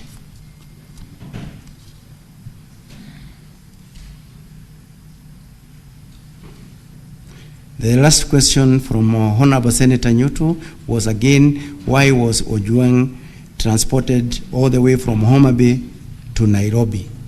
Yeah, you've already responded to I have already responded This to is that. the 10th time. Just pick a new one and you conclude IG so that we hear IPOA. Honorable Speaker, thank you very much. I'm already through with the questions. Thank you. Just hold on IG. I think that few questions that you may have noted down. Just remind the IG of your question. Yeah, Mr. Speaker, you ask, and if you ask and you're not answered, so it's fair that we remind the IG the questions that have not been answered. When IG, I asked a very specific question on the events of the 5th of June. That was a very specific question, and I don't want to repeat the question. I'm sure it has rung back in your mind that I said that on the 5th of June, so much happened, and the officers were in Kisii by 12:55. That question I had asked and you have not answered. And finally, why you chose Bagadia and not Kenyatta National Hospital? That was, yeah. Honorable Methu, the IG responded to that question. You know, I think what you need is the second limb of Senator Methu's question, is that the time computation does not add up. What do you say to that? For that one, Honorable Speaker, the DCI have got a unit that deals with serious crimes. And in that unit, although he is going to give details on that one, in that unit, he has those who records the statements, those who are investigating on other bits of, every continuing investigations. So that's the reason why you find that once it has been confirmed, for example, by the CAK, has been confirmed by the EACC, then there is this team that moves immediately and effects, for example, the arrest. So that is basically the reason why you find that it is really not the same team that is seated at the DCI there that is doing all that, but it is one unit. So the information is passed to the other teams that are there.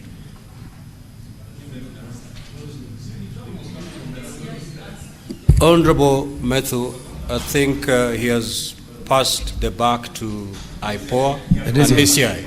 Exactly. So wait until DCI or IPOA, then they may be able to take that. So, honorable senators, let us now have IPOA take the stand. Senator Haji, you will. We still have all the witnesses around, you will. Exactly. Proceed, Senator Haji.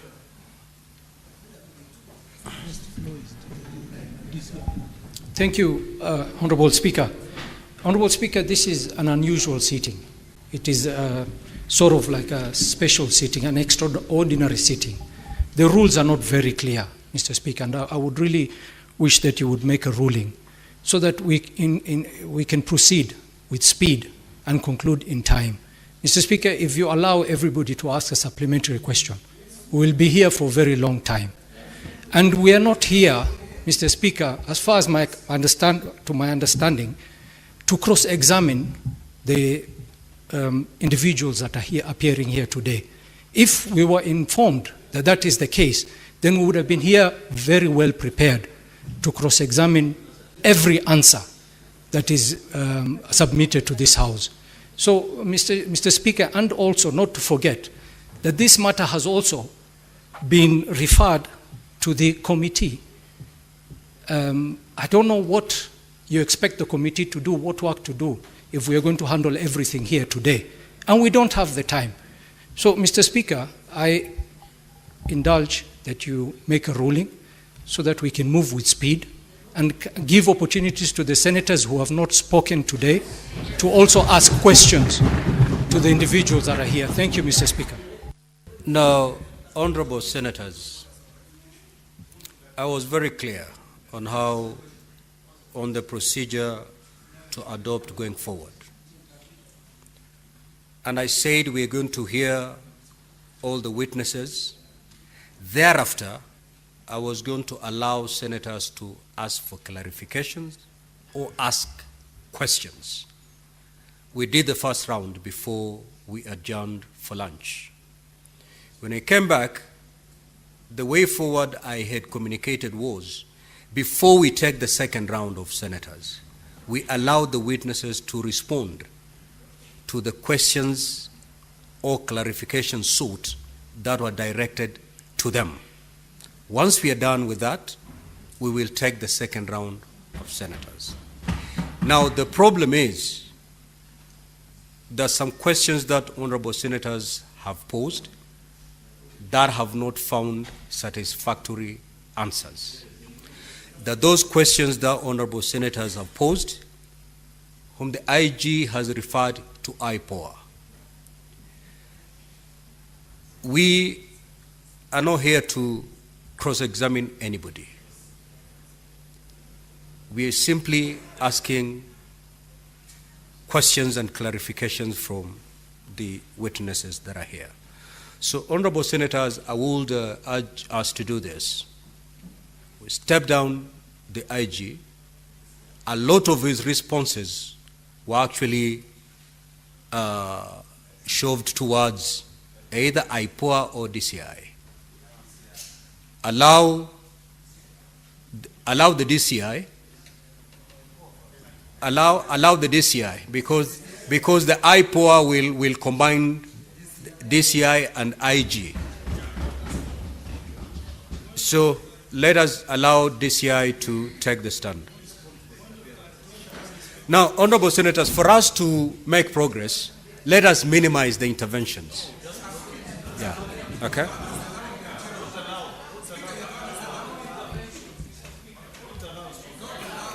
Honorable senators, let us allow DCI to proceed to respond to the questions sought.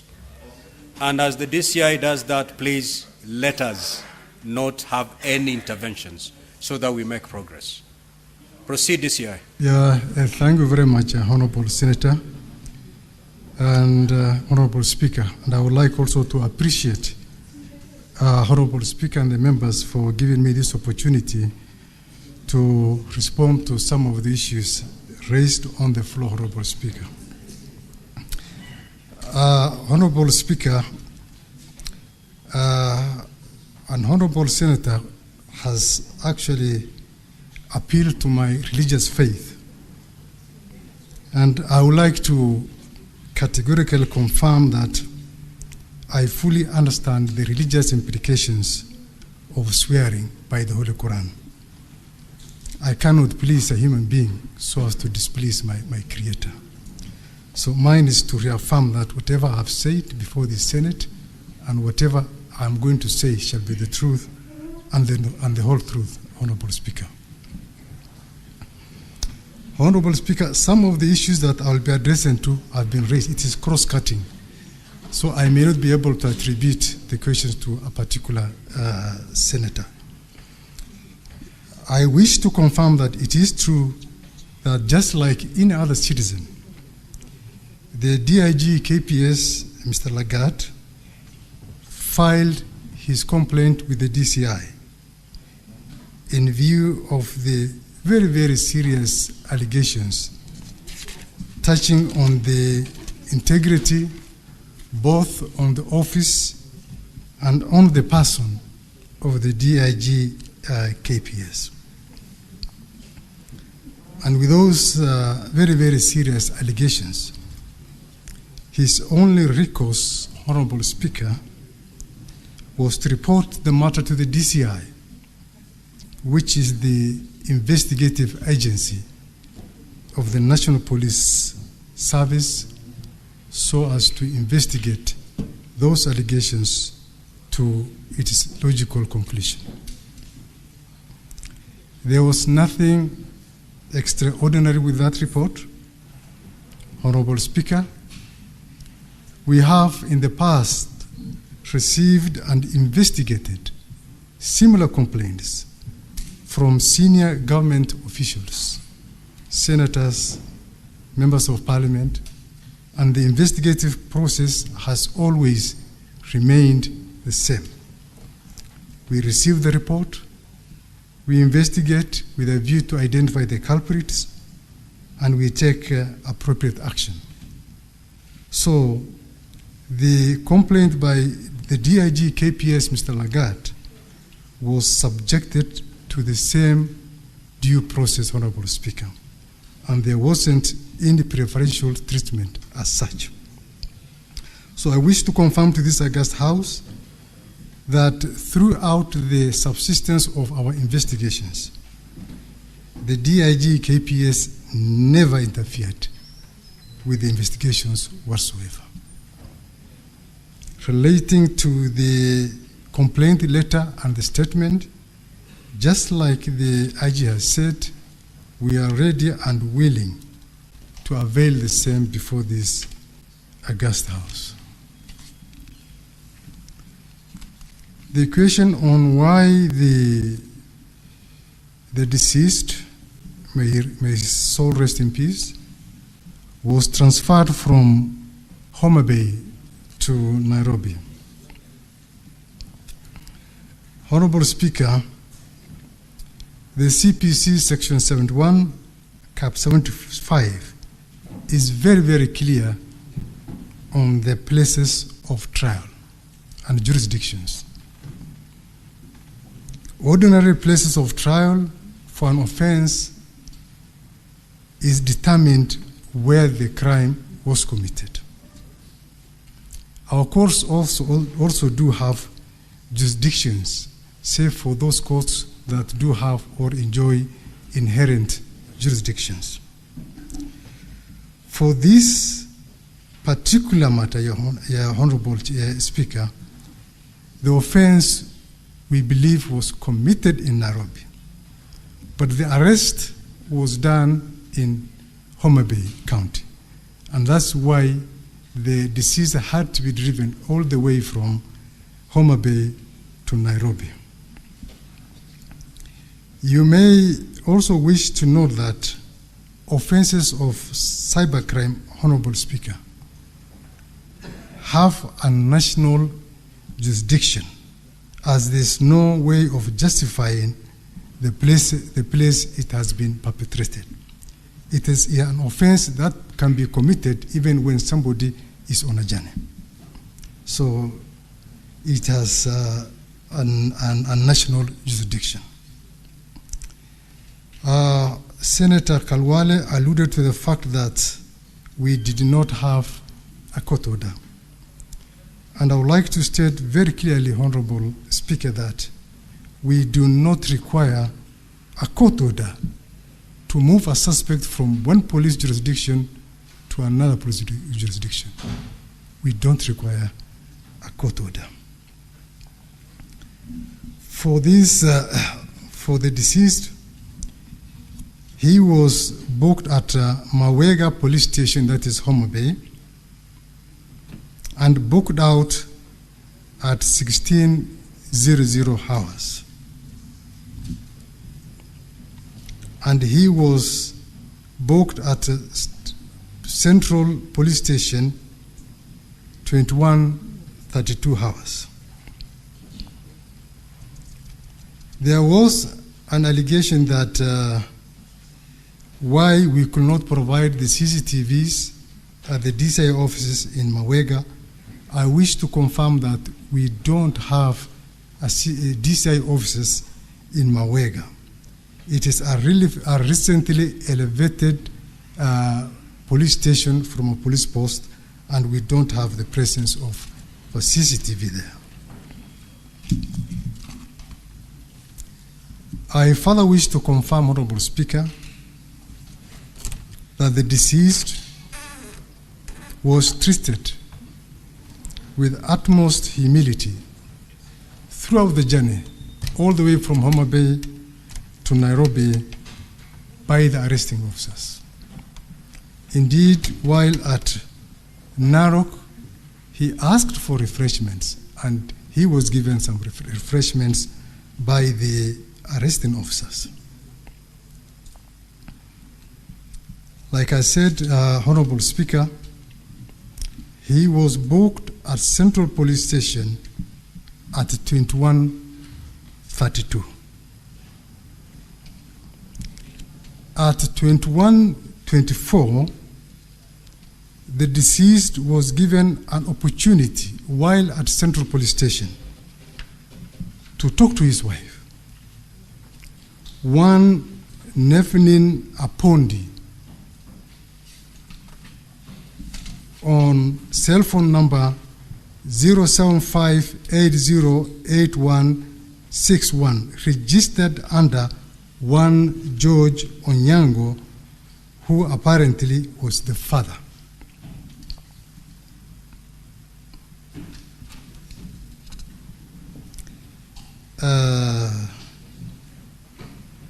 The vehicle that was used to ferry the deceased from Homa Bay County to Nairobi was a DCI vehicle, GKC 519B Subaru Forester. And I can confirm, Honorable Speaker, without any fear of contradiction, that from Homa Bay, the suspect was driven straight to Central Police Station and nowhere else. And for this, we can technically confirm even the movement of the Subaru vehicle by using the GPS system.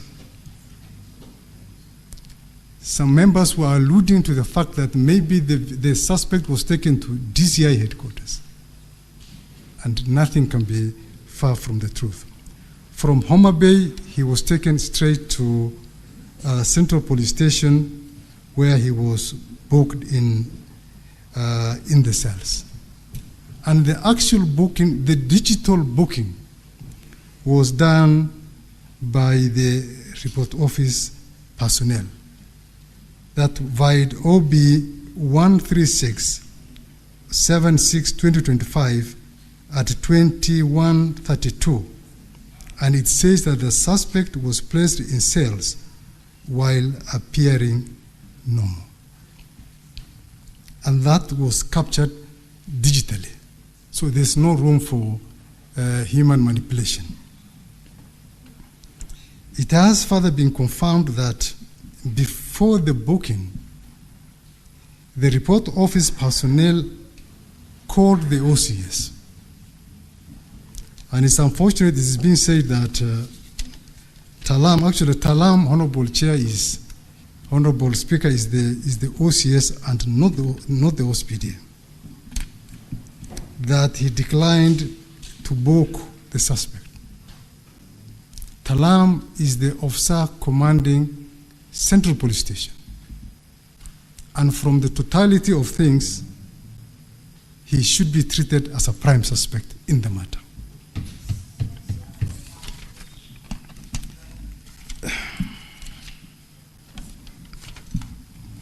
So, a question was raised about the whereabouts of the DCI arresting officers. Honorable Chair, I would like to first state that the fact in issue here is what caused and who caused the death of the late Albert Ojwang. We are not talking about the circumstances that led to his arrest from Bungoma, from Homa Bay, Honorable Chair. The arrest was legitimate and it was lawful. And he was arrested for legitimate reasons in view of the complaint and the subsequent revelations by our investigations. So, we know where the DCI officers are. They are actively on duty, Honorable Speaker. And they are available, if required, by IPOA for interrogation, for interview. And Honorable Speaker, if the investigation establishes that they participated in the killing of the deceased, then the law should take its course and suitable action be taken against them. In regard to one Kevin Moinde who was arrested and detained at Kamukunji Police Station, the Inspector General has very, very well elucidated that it is true he was arrested, and we forwarded the file to the DPP, who said that we did not cover certain points. And on the basis of that, he was released unconditionally until such a time when we cover some of the points raised by the ODPP. In regard to the other two, we did not arrest them. We don't know where they are, and we cannot confirm whether they are dead or alive, because these are characters we have never interacted with them at all.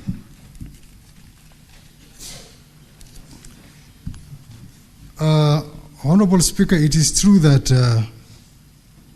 the ECC confirmed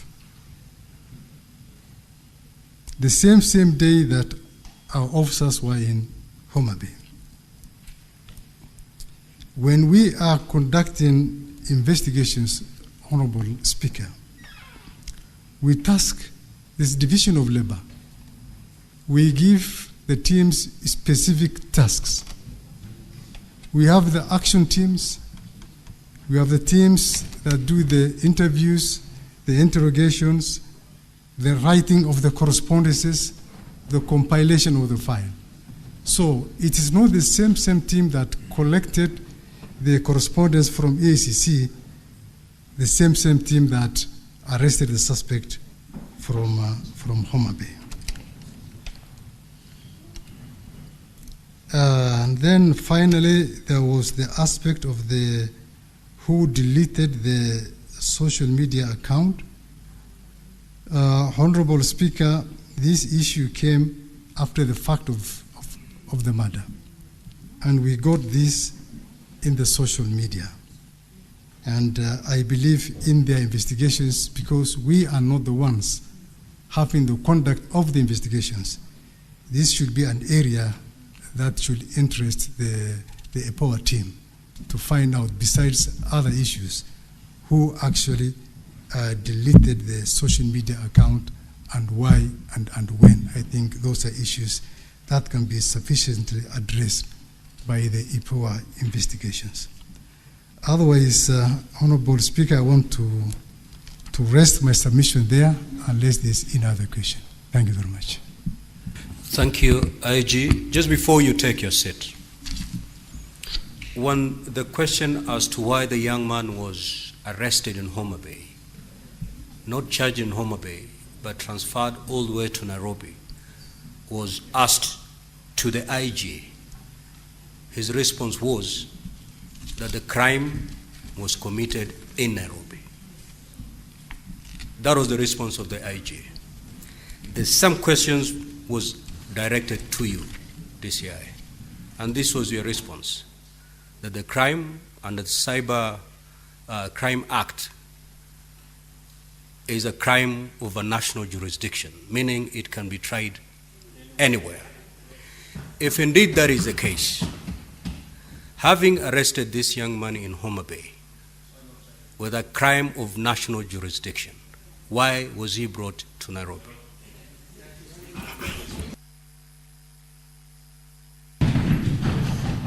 Thank you very much, Honorable Speaker. When we are making the decision to determine where to take a suspect, there are several variables that we consider. One is the logistics and the investigation convenience. If we say that we take him to a court in Homa Bay, and all majority of the witnesses are in Nairobi, the forensic lab evidence is in Nairobi, the complainant is in Nairobi. So because of that, and because of the logistic reasons, that's why sometimes we find it more convenient to have the suspect charged here in Nairobi instead of wasting a lot of resources going to Homa Bay. And that is provided for in our service standing orders, Honorable Speaker. Let's hear IPOA. You may take your seat, DCI.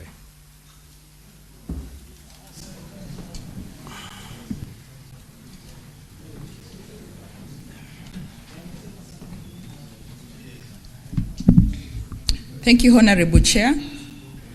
I was asked 4 questions, and the first one was from the Leader of Majority on the status of the young man as he left Homa Bay to Nairobi. And Honorable Speaker, the documents that we have obtained from Central Police Station, which include the OB, indicate that he was booked in as of good health. We also have the statements from the 5 arresting officers, the DCI officers, who alleged that he spoke to the wife before he was booked in. And in regard to that, we have written to Safaricom to be able to obtain the call log to verify whether it's true he spoke to the wife at the same time. And also, once we have the family statements, which are meant to be taken tomorrow, the same indication will come out clearly. The other thing that would have shown his condition clearly, Chair, is the CCTV, which in our report we have indicated was tampered with.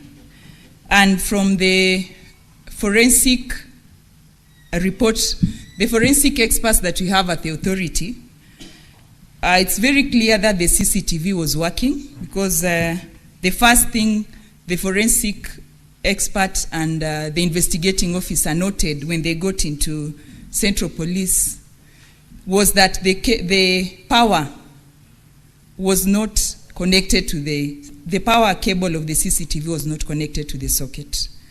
But on connecting it, the CCTV came back.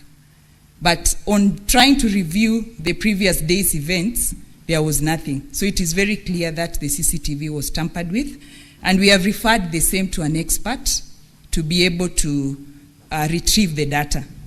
And on whether the retrieval will be successful will depend on if it was the hard disk that was removed or was just it was just a rest. So we are waiting for that, Honorable Speaker. There was also a question on the police stations which have CCTV. On the judgment of one Judge Ogola, he gave recommendations to us and also to the IG on the importance of having CCTVs at the cells, and we are pursuing that. And there was also a recommendation from, I think, LSK on the same. So we are pursuing that, and we have also done inspections and written recommendations to the IG on that. And I want to commend the IG because during his interrogation for the job, he spoke of the importance of having officers having body cams as they do their work. This would also be an avenue where we would have seen what really transpired. So I believe these are some of the reviews and some of the reforms that we would want to see NPS taking up. The other question was on the officers who are interdicted, what we are doing about them as an authority. And I had indicated in my report that the 6 officers were to report today for statement writing at the authority headquarters. And during lunchtime, I've confirmed they have reported and their statements were being taken. 8 of them, including the OCS, had already taken the statements. So of the 6, the authority saw 9 more, 11 more being persons of interest who are officers who are also around in the central police station, and they'll also be taken in for for statement writing. There was also a question on how long we think as an authority we can give the same case to ODPP for prosecution. Honorable Speaker, with deliberation with my team, our legal team and our investigators, if you're given less than 10 days, we will be able to have all the reports ready, given that we have around 4 or 5 things that we need to conclude. And Honorable Chair, we had given, we had a bill in front of this House through JILAC, that is Honorable Sigei's committee, on powers to arrest and prosecute. There was a question on why the officers have not been arrested. So these are still powers that we are seeking as an authority, because if given these powers, we'll be able to arrest and also prosecute. Immediately we are done with our investigation. And Honorable Speaker, we are committed. As the CS said, nobody is above the law.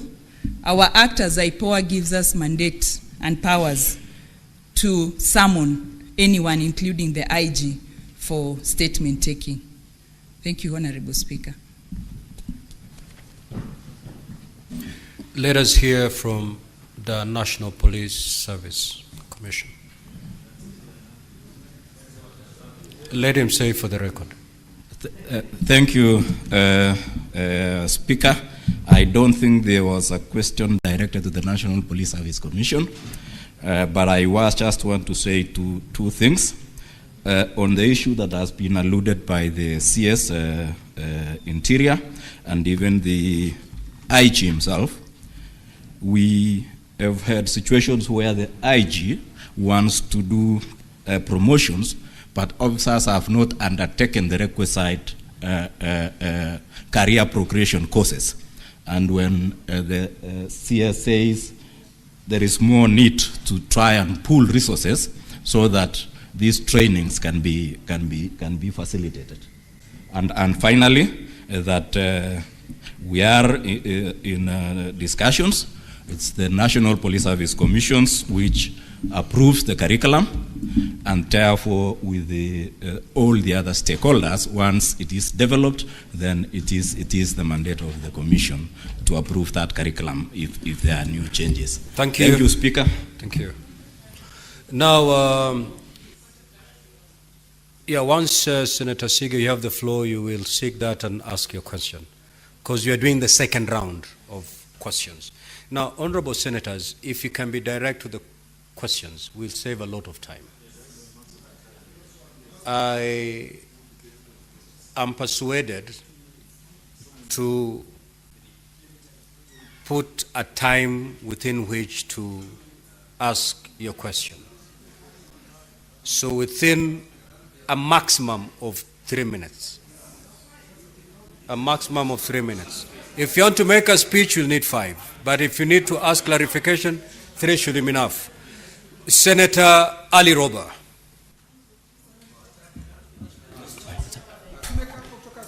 Senator Ali Roba.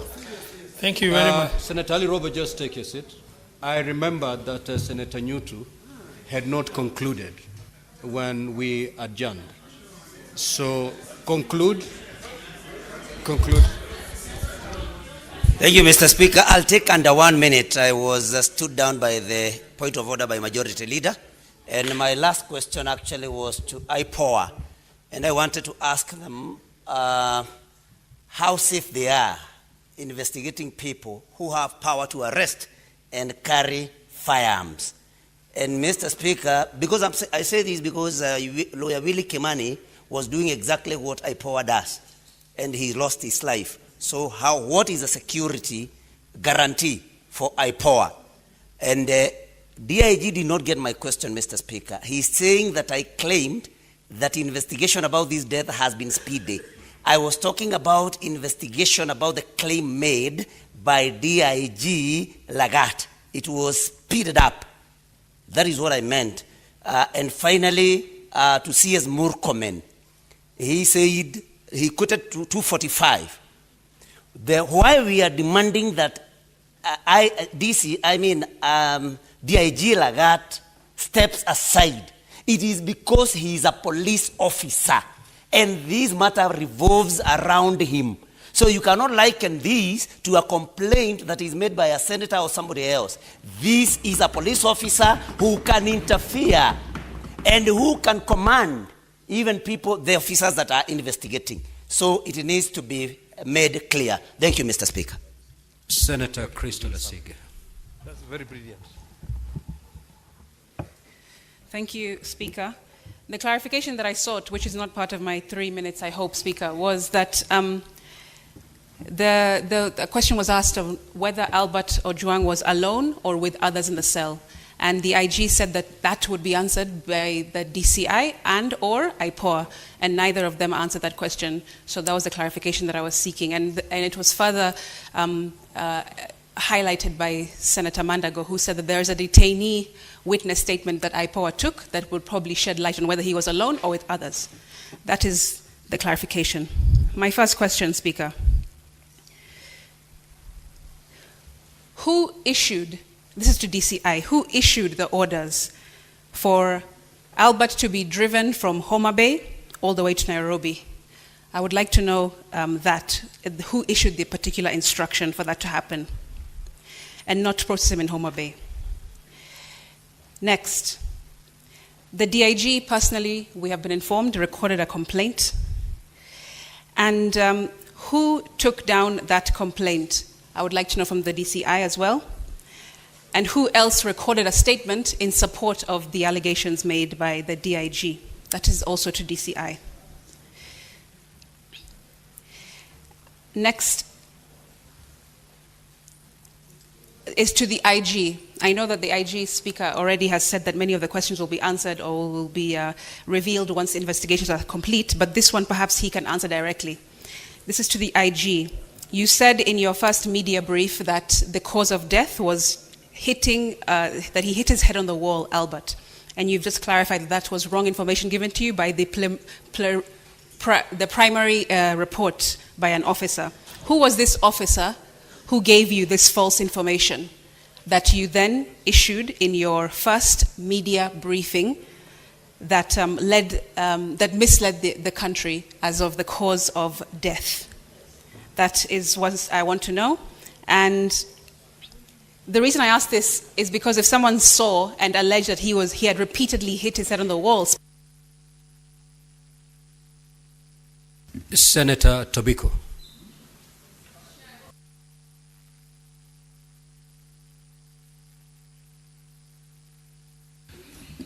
Okay, Senator Asige, don't worry, I'll take care of that. Just have your seat. Senator Tobiko. Thank you, Mr. Speaker. Mr. Speaker, I'll be very brief because a number of questions that I had have already been answered in the process. Mr. Speaker,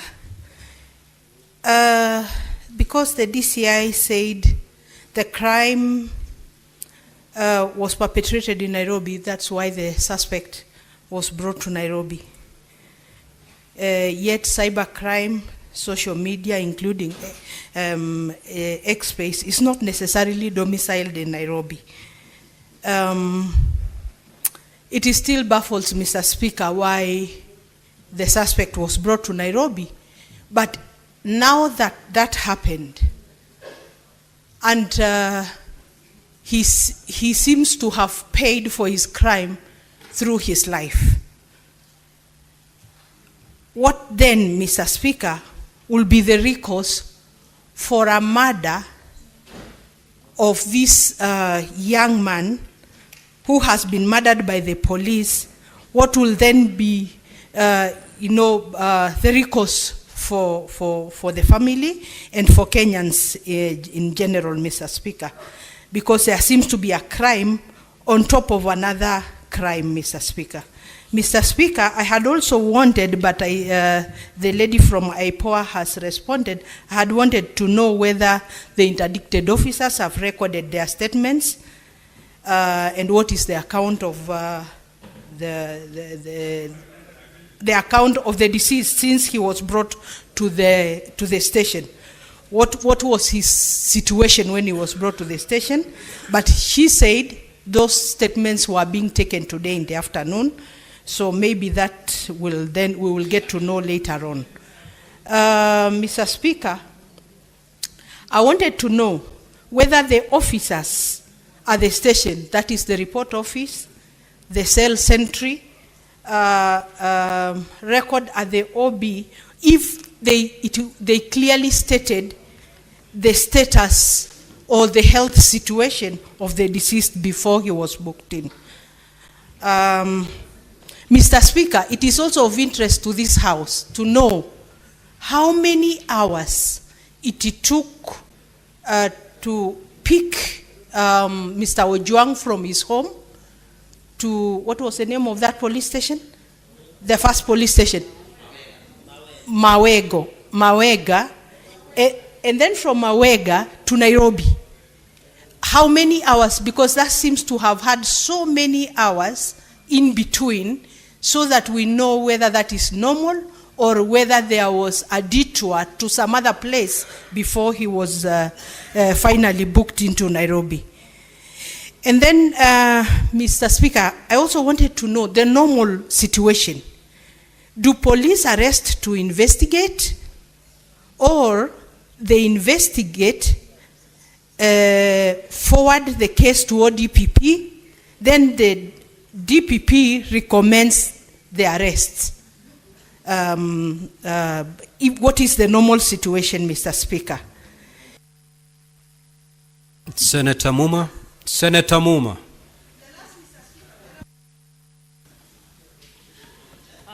Thank you, Speaker. I'll be very quick. First, policy questions to the CS. CS, whatever you might call law or policy in Kenya, it would seem it doesn't work for police excesses. But in your speech, you seem to suggest that currently we are out of the woods on matters police excesses. I would want to ask, do you have any policy review proposals around issues of abductions and extrajudicial killings?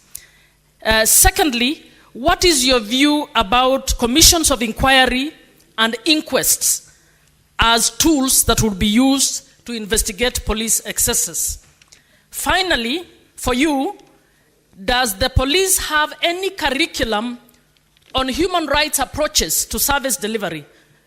CS, that is different from human rights. Human rights approaches is about how you apply human rights in service delivery. For the IG, DCI, IPOA, severally and together, first, the offense of publication. Why did you not, or why do you not consider inviting the person you think has offended to come to the police station for you to ask them questions? Why do you need to deploy a whole vehicle, and you're complaining about resources, all the way to arrest one person? Secondly, IG, it will be good for you to confirm that what your communication director issued, I don't think it's reached even 2 minutes, please. What your communication director issued is actually, I want you to confirm again that it was a false statement that he issued. Thirdly, does IPOA have an independent forensic lab where you're going to carry your... Senator Kinyua. Asanti, Bwana Spika. Swali langu ni kwa DIG Kanja. Ninauliza ya kwamba kwa sababu walipomfikisha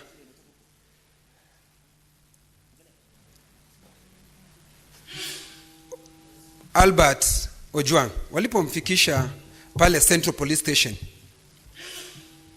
tayari yule ambaye ni afisa mkuu wa pale katika ile police station ambaye anaitwa Talam hakuwako.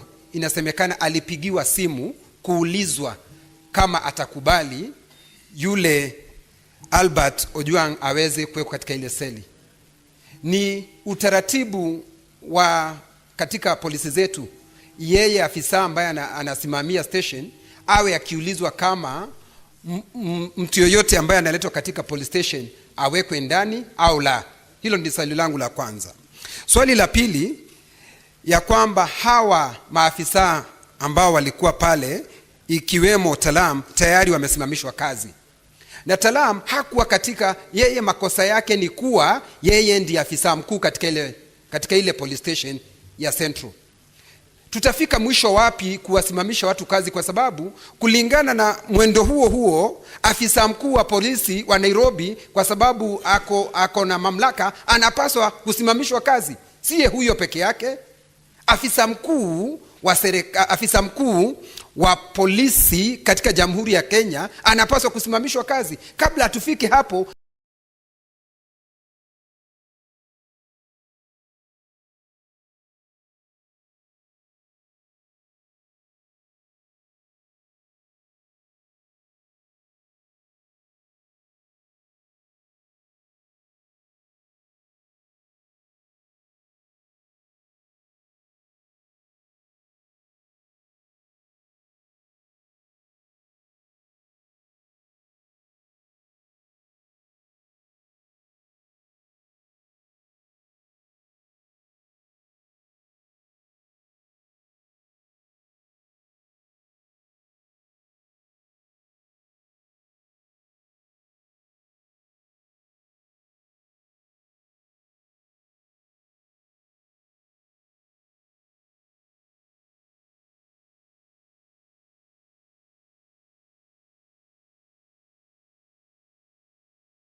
our constitution is a double-edged sword, and it's a protecting tool for everybody, regardless of which position you hold, where you come from. And as legislators, we are here to protect the law and the people we represent equally. Every citizen has a right to a fair hearing, and evidence is very crucial in establishing the culprits. I am not a lawyer, but they say that you are innocent until you are proven guilty.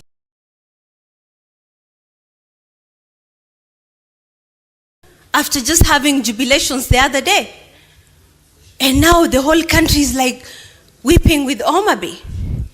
That is so sad.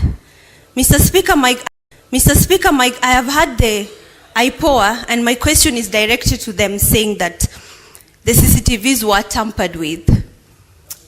I would like to ask, if the CCTV can be tampered within an institution that is supposed to protect us and ensure security in this country, then which place is safe in this country? Because I can assure you Samburu was not until a few months ago. In the case of tampering of the CCTV and evidence, what usually does IPOA do to make sure that there is a fair hearing to both parties? And while at it, I beg everybody to reason with sobriety and stop blame games, because that's why we are legislating. Senator Mofire. Honorable Speaker, I wish to send my deepest condolences on my behalf and the behalf of Naraka County. Honorable Speaker, it is very painful, sad and regrettable that a young soul has died in the hands of the very people and institutions that are supposed to protect lives. Honorable Speaker, I'm speaking on behalf of thousands of Kenyans that the most mentioned person in this saga is Mr. Erion Lagat. I seen a police officer, actually the second most powerful policeman in this country. The general mood in the country, Honorable Speaker, is that Mr. Lagat is an accomplice in the whole Manda saga. So I'm seeking to get answers from the IPOA and the Commissioner of Police and the DCI. What steps do we expect your good office and that of IPOA and the IG to address concerning and make sure that the millions of Kenyans are being addressed this matter? Number two, Honorable Speaker, many Kenyans have raised the view that the suspended police officers is a cover-up. Is it possible for you to parade these officers before this house to hear their side of the story? Thank you. Senator Oburu.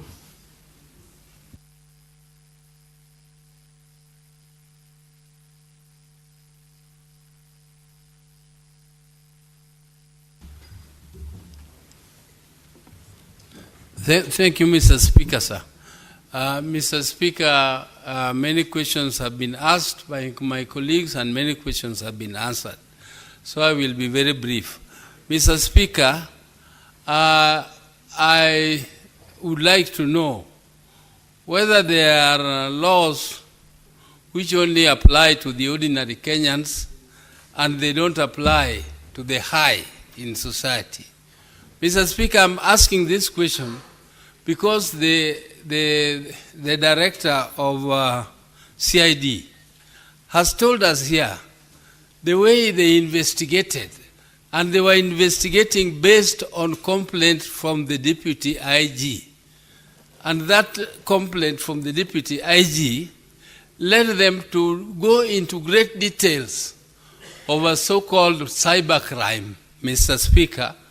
I'm wondering whether if an ordinary Kenyan went to complain about a cybercrime, anything would be done. Me, I have complained, I have been defrauded of money. Did this young man defraud anybody of anything? Or was he just an ordinary blogger? I have complained when I've been defrauded cybercrime and the police take no action. They don't take them seriously, Mr. Speaker. Are there laws which are meant for others and not for others? Mr. Speaker, as politicians, are we treated differently? This boy is just a blogger. He was defaming somebody. For us, we are defamed every day, Mr. Speaker. We are defamed on a daily basis. And there is not treated as a crime. And if somebody thinks that is making me famous, it is making more famous, making me more famous by raising those issues. So I don't mind, Mr. Speaker. But when does he want to tell us that the whole process of going to Homa Bay, doing the so-called thorough investigations, that the complainant himself, who is the second in command of police, was completely innocent. He was just standing by and watching. He didn't know what was happening. That is just an innocent complainant like any other Kenyan. Mr. Speaker, I don't believe that the deputy IG was an innocent complainant like any other. And his role must be investigated in this matter. The small man at the police station, in Central Police Station, that is a very small person, Mr. Speaker. Senator Lelegwe.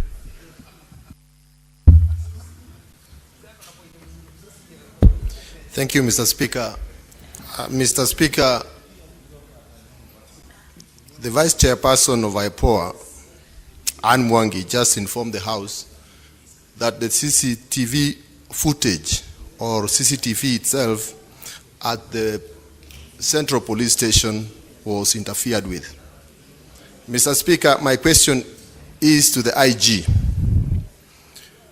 What measures will you take to preserve and review the CCTV footage, cell records, duty rosters, and visitors' logs from the time Mr. Ojwang was in custody?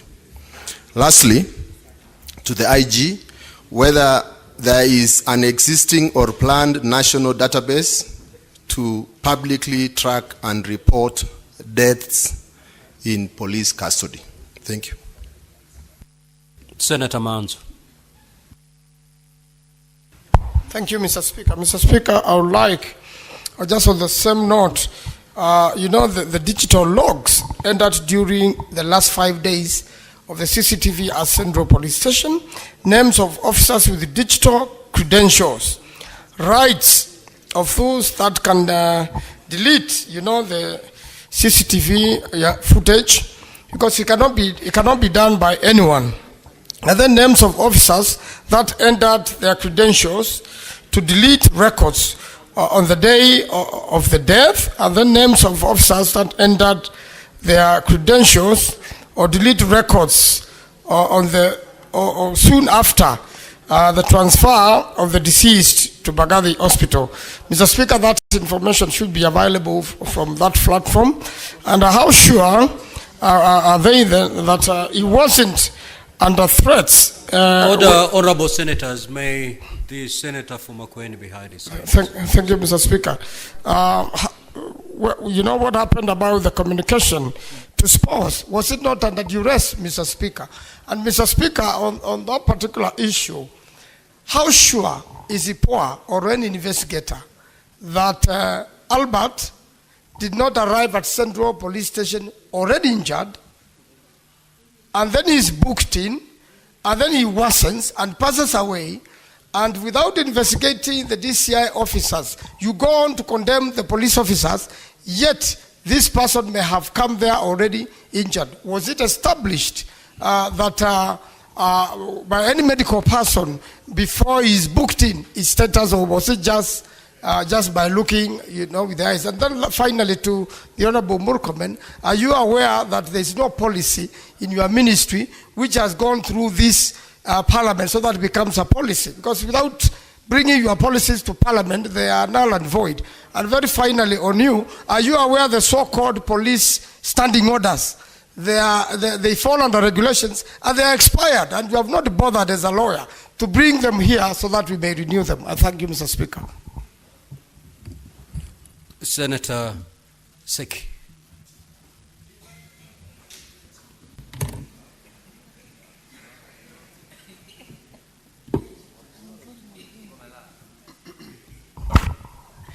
Thank you, Honorable Speaker. Honorable Speaker, I also want to direct my question to the IG and the CS. Honorable Speaker, somebody had just asked about the fairness of the officers who have been given interdiction.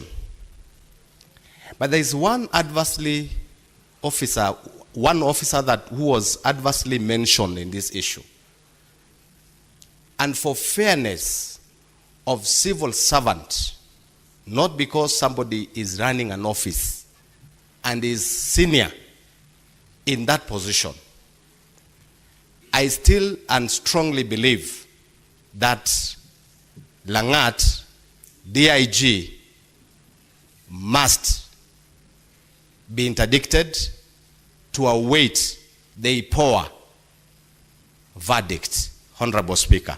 And this question must be brought, that fairness must be brought by the IG and the CS, rather than escaping because somebody is holding a big office and yet is just equal like any other officer who have been interdicted.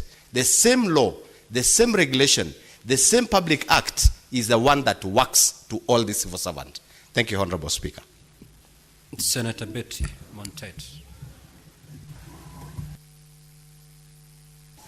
Thank you, Mr. Speaker. Mine is simple, and I'm going to direct it to the DCI. From the little I know, because I've never been on the wrong side of the law, is that if a suspect is brought in by the DCI, they are booked in the OB by the DCI, and they are the only officers who can come and remove that person. My question is, who is the DCI officer who booked Albert at Central Police Station? Who is the officer at Central Police Station who had the keys to the cells? Who did the officer give the keys to so that Albert can be harmed? And who is the investigating officer in the CID department? Thank you. Senator Wakili Sigei. Thank you, Mr. Speaker. I first of all want to join the rest of my colleagues in sending my deepest condolence to the family of the late Ojwang'. Secondly, Mr. Speaker, questions have been asked and answers have been given. The importance of this session, Mr. Speaker, is underscored by the fact that we did suspend our normal business for purposes of this particular inquiry. I am, however, of the very critical concern that it should not be lost in us that this is a preliminary process. The investigation reports so far received from among the officers, whether from the office of the DCI or the IPOA, is that preliminary. It's true that we have got various parties. We have got those who are being investigated, we've got those who are being suspected, and we still expect so much to come, to the extent that I would hope, even as we make the questions and statements we are making, we are not doing that for the sake of doing it, because this calls for much more than just the questions we are asking the IG or IPOA to give us responses to. My question, which is of a greater concern, is to the IPOA, that is the institution which will carry a heavy load in this particular investigation. I am, of course, not very happy that the chairperson of that institution found it very important to be engaged in some other engagements other than this, which is very important today. We have not been explained to what is that which is very important that took him away from being in this house today. I tend to believe that the team that is presently here will take the investigations and the questions that have been asked as critical and as important as it is, notwithstanding the absence of the chairperson. They have asked for a period of 10 days within which they would conduct investigations. How I wish that could be less than the 10 days they are asking, and the commitment hasn't come from their end, so that even as Kenyans complain, even as Kenyans raise concern about the death of Ojwang', and the rest of us have suspended our business. We needed less than the period they are asking in order to get to the bottom of this investigation and to tell Kenyans the truth. This is not the time, Mr. Speaker, to make very popular statements. It might sell today, but are we dealing with it in posterity? That should be the question we should ask ourselves, even as we interrogate and as we ask the answers from the entities who are present this afternoon. Thank you. Senator Professor Margaret Kamara. Thank you, Mr. Speaker, for the opportunity. I also didn't get an opportunity yesterday, so I would like to join colleagues in passing my deepest condolences to the family of Ojwang'. Mr. Speaker, losing a child is never easy and was still an only child. It was very painful to all of us. Mr. Speaker, I only have one question to IPOA. Now that the autopsy results have come out and suicide has been ruled out, IPOA has mentioned to us that they have been taking statements since morning. What is the breaking news since morning? Do we know any leads? Because the country is listening to us. We have kept the minister, we have kept everybody here, but there are people who have been doing investigations. Have people been arrested? Have they been arrested? What is the current situation? Because, Mr. Speaker, the public have always been accusing us that when a senior person dies, the security system moves very fast. We need to know as of now, between yesterday when suicide was put aside, was ruled out, what exactly is going on as we are in this House. Thank you, Mr. Speaker. Senator Fernandi County.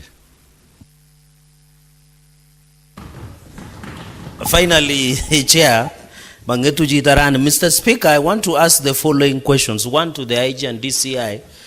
CCTV, we need to do the CCTV of Central Police Station. They are said has been tampered with. We need accountability from 9 p.m. Saturday, 7th June 2025 to 8 June 2025, 4 a.m. Sunday. And yet in the records of OB or Karen's book, it says Albert was booked at 3:45 a.m., 2:35 a.m., and he was dead by 3:45, Mr. Speaker. Speaker, to the CS, you flew to Nandi a few weeks ago when Father Albert Alois Cheruiyot Bates was killed. You told the family you know the killers. People have been ill in Angata Baragoi. People have been killed, Father Maina.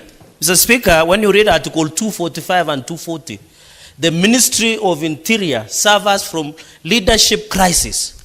And it is good the nation has seen the incompetence of CS Murkomen on this matter.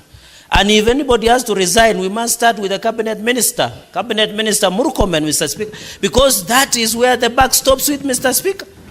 And I want to tell you, Murkomen we have today is different. Abraham Lincoln say, if you want to know the true test of a man, give him power and money. All of us can withstand adversity, Mr. Speaker. And the CS must tell this nation, because I heard he has a wrong assertion that he's barely in office 6 months. Does he need 10,000 years to make change in this country, Mr. Speaker? Finally, he has not presented any policy on police brutality as per Article 245 and 240, Mr. Speaker. I think it is a high time that the President must do a reshuffle, take the Cabinet Minister of Interior back to sports, because he like lettering Muchezo in the business that we are discussing about this country, Mr. Speaker. And we will not sit and allow this to happen, Mr. Speaker. Everybody must be held to accountable, Mr. Speaker, and there is no law. Mr. Speaker, his PS, and I want to find out from him, his PS Omolo, when Ongondowere was killed, he used to give blow by blow information. What is happening to Albert Ojwang'? What is happening to Father Alois Cheruiyot Bates? What is happening to Angata Baragoi who was killed, Mr. Speaker? He must be held accountable. If he doesn't want to be held accountable, let him take a walk, Mr. Speaker. So my questions are to the CS and the question to IG and DCI, Mr. Speaker, so that we, and being a guest of most of these cells, I have slept in them, Mr. Speaker. And I don't fear to sleep in it in future, because I know how to maneuver myself. The only danger is I might be killed. But what I want to find out from these police cells that we're having, is it have CCTV cameras in most of these, Mr. Speaker? Are they introducing CCTV cameras to all police stations across the country? Or is there a slow modus operandi that shows that you can be arrested in Nandi, the way I was driven for 4 hours, and that day I never got even a soda? Senator Hamida.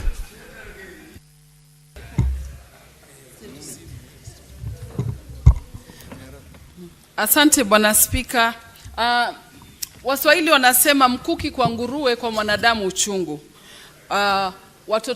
Watoto sio Albert peke yake, lakini watoto wengine pia wa watu wamefariki. Huu ni mwezi wa akili, wanaita mental health. Nashindwa kama wazazi wa Albert wamezungumziwa. Wazazi wa Albert, kama serikali imeweza kuwafikia kweli, kuwasemesha na kujua kuwapatia imani na watoto wao. Ya kwanza ni kuuliza kwa IPOA, mumeweza kuchukua statement kutoka kwa IG Langat? Yeye ameshaandikisha statement, na mpaka sasa mbona hatujapata kitu chochote kile kimeshikanisha na mtu yoyote? Na Mheshimiwa Were kweli alifariki, lakini na siku mbili tulipata wanaitwa nani, washukiwa wakuu, lakini leo mpaka saizi ya Albert bado hajapatikana. Nashindwa. Na ya pili ni kuwa Albert alipewa nafasi ya kukutana na wakili wake, hata kuzungumziwa, manake yeye alikuwa na nafasi ya kupewa nafasi na wakili, awe na wakili wake. Alipewa nafasi ya kukutana na mtu yoyote. Albert ameshikwa siku moja, na hiyo siku kila kitu kikaendelea. Akagongwa hiyo siku na akafa hiyo siku, na imethibitishwa kuwa kutoka kwa IPOA kuwa Albert hakujinyonga, Albert hakujiua, Albert aliuliwa. Hii damu ya Albert na hii machozi ya wazazi wa Albert itadhulumu kila mtu yule alipatikana na hiyo mambo. Na leo tusifiche, leo tuweke mambo paruwanja kwa mtoto yule amefariki. Leo ni Albert wa mtu mwingine na kesho ni wenyu. Kwa hivyo tunaomba haya mambo yawe wazi. Kwa hivyo tunataka kujua statement ya IG Langat imeandikwa ama haijaandikwa, na kwa nini imechukua nafasi hii na time hii yote mpaka sasa hatujapewa kitu chochote, yani wazi kuwa ameshikwa ama ameambiwa chochote. Tunaomba kingine tena ni kuwa wazazi wa Albert wafikiwe kwa leo, wazungumziwe na waambiwe kinaga ubaga ni nini. Babake Albert analia, anasema huyo mtoto ni mkono mmoja tu, ni jicho moja tu. Kwa hivyo leo mtamcompensate nini wazazi wa Albert? Langu ni hilo tu. Senator Mundigi. Asante Bwana Spika. Swali langu naomba kujibiwa. Wakati Albert aliletwe kutoka kwa ile county na kuletwa Nairobi kwa station, na tunajua kila station iko na askari, na kila dakika kidogo kama lisali moja kuna kuja watu wengine wanakuwa pale, kwa hiyo station haivungangwi. Wale askari walikuwa wanalinda hiyo station walikuwa wapi? Ya pili, katika Kenya ING, wakati ulikuja hapa tulikupitisha na tukajua utarainisha upande wa ulinzi. Kila sub county ulikuta watu wa guidance and counseling wangapi? Kwa sababu tunajua askari wengine wako na pressure, ni kama ni watu kama sisi, wengine ni watu wa kunywa pombe, na wale watu wanaenda kushika kule masinani ni watu ambaye warochavu. Tunataka kujua ulikuta watu wa guidance and counseling wangapi, na pia umeongezea wangapi? Ya mwisho, katika Kenya tuko na ING moja na deputy ING. Kwa sababu najua Speaker aulisangu swali, hiyo swali nataka Senate nijibu. Wakati watu walikuwa kuitwa hapa wakuja hapa, ule mwenyewe Deputy ING aliwaswa wapi ndio atuelezee ni nini ilikuwa inaendelea, kwa sababu yenda ikawa sio ING avai kujibu ile maswali kwa hapa yote. Senator Richard Onyonka. Thank you, Mr. Speaker. I just want to say, number one, this is a sad event. The young man was not transported from Homa Bay on any other day. The family said he was picked on the 6th, and on the 7th, he died. There's a letter that I want the IG to look at that you give as a press conference where you said that the gentleman was actually picked and he did not go to Central Police directly. He was kept at the DCI offices. The letter exists, you can refer to it. The DCI denied that the gentleman was not taken to their offices. My honest observation is this: our country has got issues. Right now we can try and sanitize where we are. These events they are sequential. If many of you in this house can remember, there was a lady called Njeri, a blogger. She was picked up. If people had not made noise about her, she would most probably be dead. Gentlemen who did the BBC documentary were arrested. Up to now, we don't know whether their case is in court or not. Then this young man dies. And of course, many of you have talked about Ongondowere's case, which is now a good case of the government getting involved. We have lost so many Gen Z. You remember the dam where these kids were being dumped? Yeah, I hear many people talk about Yala. Forget about that. Let's bring an inquest, an inquiry to this house to investigate whether it is from Yala all the way up to every single person who was killed. These children have never been compensated. These children have never been talked to. Their families are treated like rubbish, and we are very comfortable. I know after this thing is held here today, everybody's going to go home, and it's going to be business as usual. I wish you all the best. Thank you, Mr. Speaker. Senator Morango.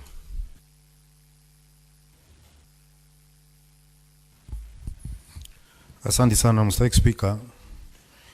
Unajua kutangulia chanoni kuzindi tonge. Kwa hivyo walionitangulia wameuliza maswali mengi muhimu. Kwa hivyo sina mengi ya kuuliza. Mr. Speaker, swali langu litaenda kwa IPOA. Niwaulize katika uchunguzi wao mahali wamefikisha hadi sasa, mshukiwa Albert Ojwang mmepata kama alikuwa peke yake katika ile seli aliwekwa ama walikuwa na wenzake? Hilo ndilo swali langu la kwanza. Na la pili ni kwamba katika kanuni za kushughulikia wafungwa ambayo tumepewa leo na IG linasema kwamba mshukiwa anafaa kuwa na uhakiki wa kiafya kwamba ako katika afya nzuri kabla hajawekwa katika seli. Ningependa kuuliza IG kama kuna stakabadhi zozote ambazo zinaonyesha kwamba vipimo vilifanywa na Albert kuonekana alikuwa sawa kabla ya kuingizwa katika seli. Swali hilo lingine, IG na ameomba msamaha kwa sababu alipotosha nchi na kwa kusema kwamba Albert alinijigonga kichwa katika ukuta. Ni kama kwamba omba hakuna ukuta aliupata na rombi. Swali langu ni kama IG alipotoshwa na kundanganywa ndio akatoa taarifa, na wale maafisa ambao walimpatia hiyo taarifa ndio wataenda mbele ya IPOA, tungetaka kujua wameokokea kanisa gani kwamba akienda kwa IPOA atasema ukweli. Asante sana Mr. Speaker. Senator Kamau.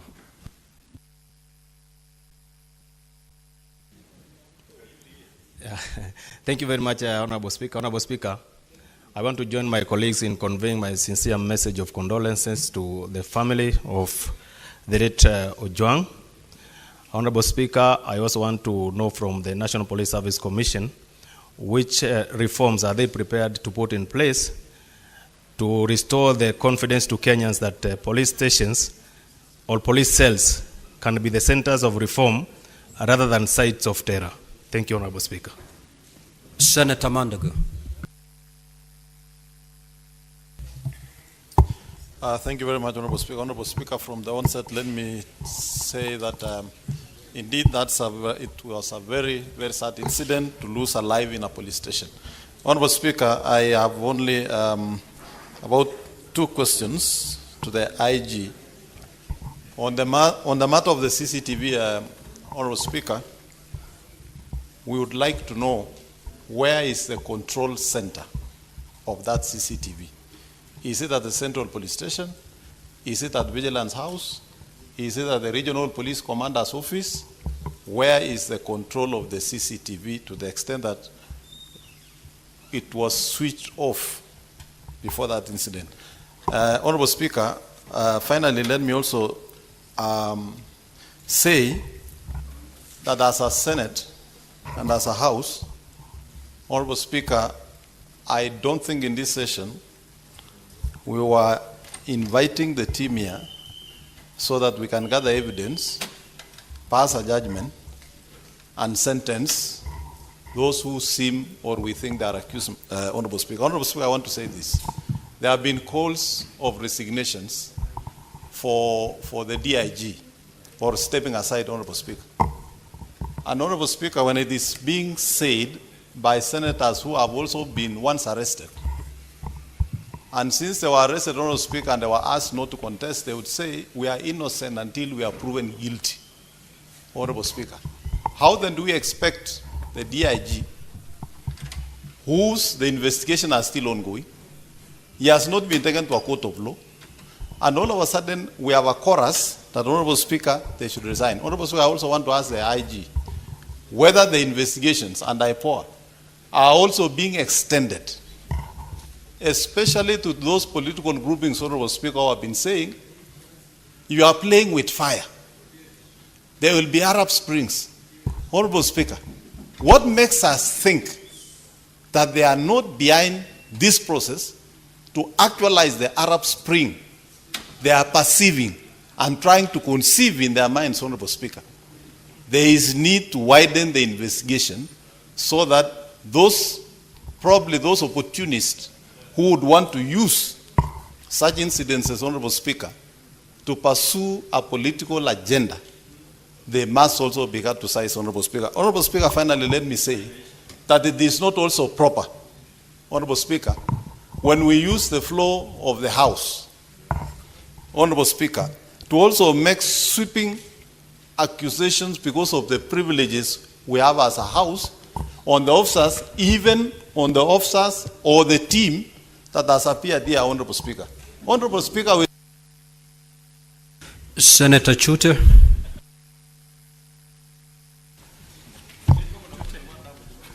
Thank you very much, Honorable Speaker. Honorable Speaker, I want to refer you to our Constitution, Article 26(1) and 2. 1 says very clearly, every person has the right to life. 2 says that the life of a person begins at conception.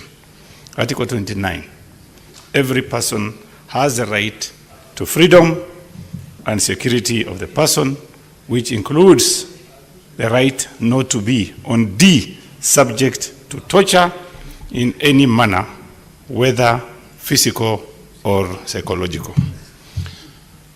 Honorable Speaker, last week we lost 4 people in Loyangalani. 2 of them are between 19 and 20, and 2 others are between 35 and 75. A police officer, OCS, was injured in that fracas.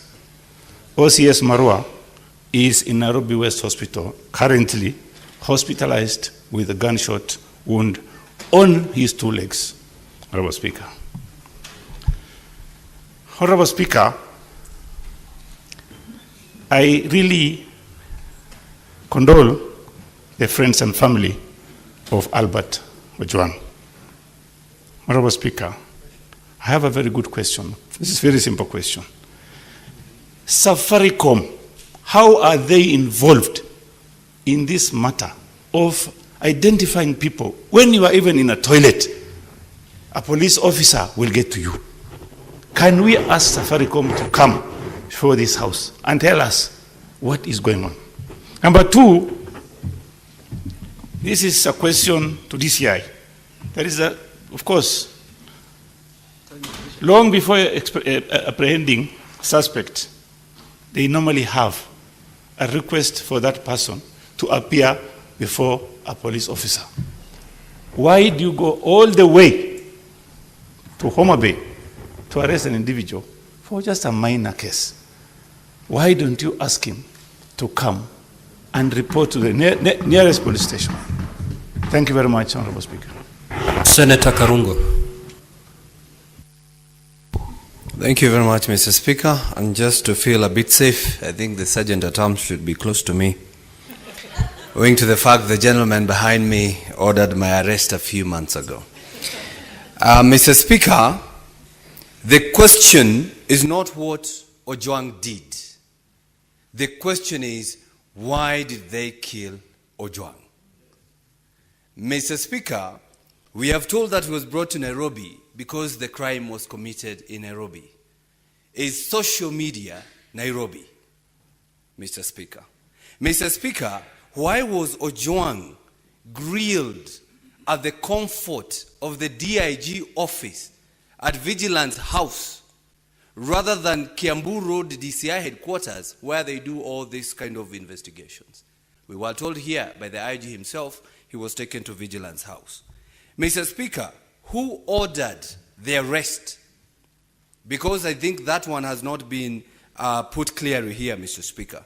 Mr. Speaker, and just to advise the Senator of Garissa, before he lectures again, it took the death of the firstborn of Pharaoh for Pharaoh to let the Israelites go.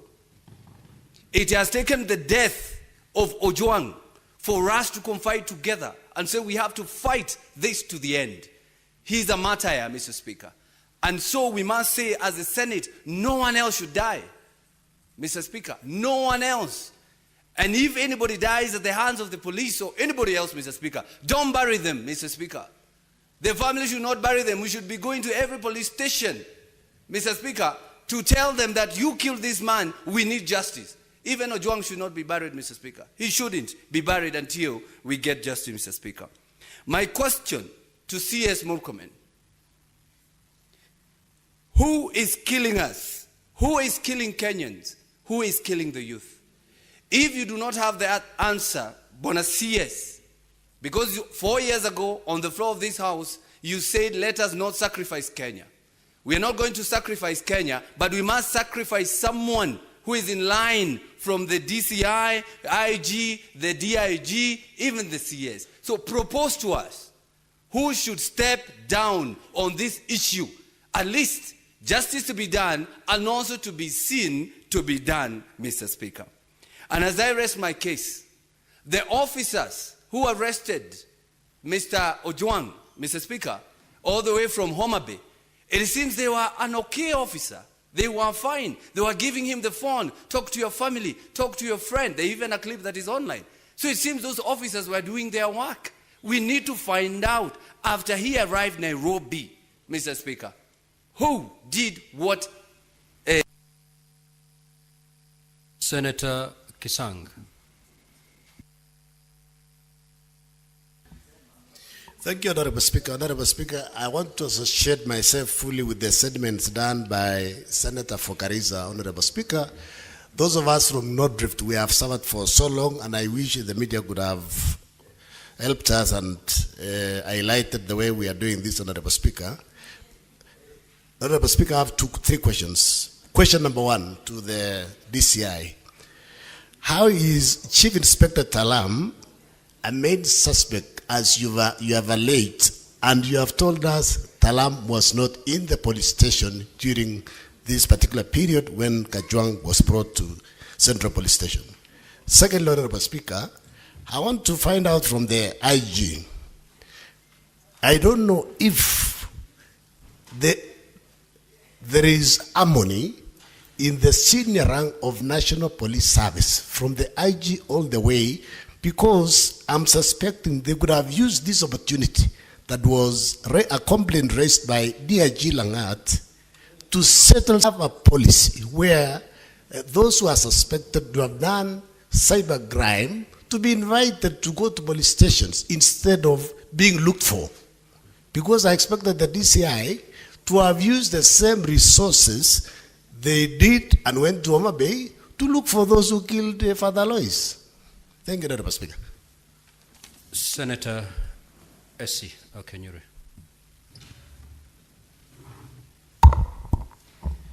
Thank you, Mr. Speaker. First, I wish to say that the issue of Ojwang is a very emotive issue because, Mr. Speaker, we have spoken about every other thing, but no one is speaking about the young lady wife who's been left behind, the young child. Cabinet Secretary CS Murkomen, I would wish that out of empathy we commit to assisting the young lady and child who's been left behind. Mr. Speaker, I also wish to find out an explanation on the time difference, because on an ordinary day when I leave Kisii for Nairobi, it's less than 4 hours I'll be in the body at the city mortuary. The body does not actually appear fresh, meaning there was quite some time. It's either allegedly the officers at the Central Police were under duress to admit a half-dead person, because the time duration by arrival at Central Police and the time Ojwang was taken to Mbagathi, it was less than 1 hour Ojwang was declared dead, Mr. Speaker. So I do not wish to ask further questions, Mr. Speaker, but the death of young people like Ojwang, young people like Duke Nyabaro in Kisii who was found hanging and nothing really happened after that, I hope we are not just going to be emotional and this gathers dust, Mr. Speaker. We need to find why Ojwang, a young man from a peasant family, had to undergo this when they come to the city to try and make a living for themselves, Mr. Speaker. May his soul rest in eternal peace, and so sorry for the family and the people of Homa Bay. Thank you. Senator Mariam. Thank you, Mr. Speaker. Mr. Speaker, first of all, we are only listening to one side of the story, Mr. Speaker. So I urge the committee first to listen to the Albert family and to hear more from them, Mr. Speaker. Mr. Speaker, my question is about cybercrime. Mr. Speaker, cybercrime in Kenya is increasing. So how the DCI, why is it so important for this one to be so crucial up to someone, a young man, lost his life, Mr. Speaker? Does it mean the person who is issued by Albert is holding a big office? That's why he lost his life, Mr. Speaker. Secondly, Mr. Speaker, IPOA listed 5 members of DI who arrested Albert from Homa Bay, Mr. Speaker. But when it comes to the first prime suspect, why is it not them? Because when the Albert was admitted to central police stations, the OCPD refused to admit because of his health sector, because they said we cannot admit him until maybe you have to take him to the hospital, Mr. Speaker. Then does it mean that 5 members of police of CIDs for DCI must be the first suspect to be interdicted, Mr. Speaker? Secondly, Mr. Speaker, when IG interdicted the police, Mr. Speaker, why are they not arrested and not put in jail so that the investigation will go on? Thank you, Mr. Speaker. Senator Mbugua.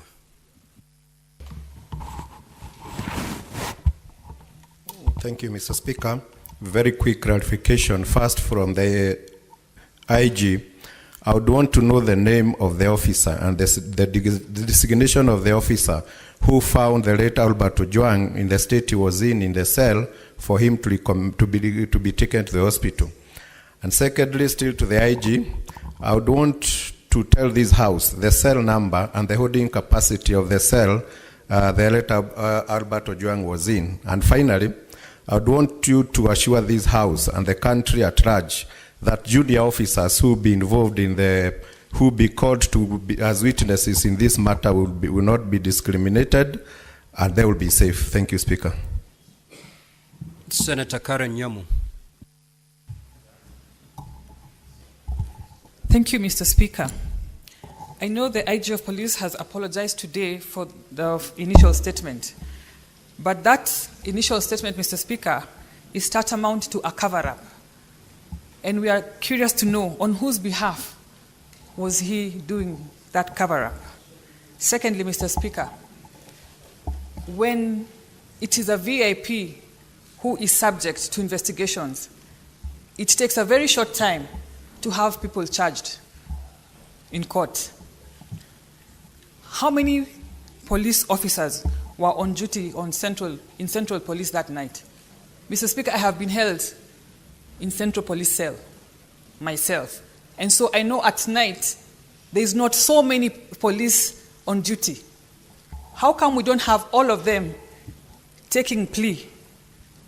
Where haven't they been charged to date? Because you cannot tell me, such a crime cannot be committed in the ignorance of anyone in that cell. Everyone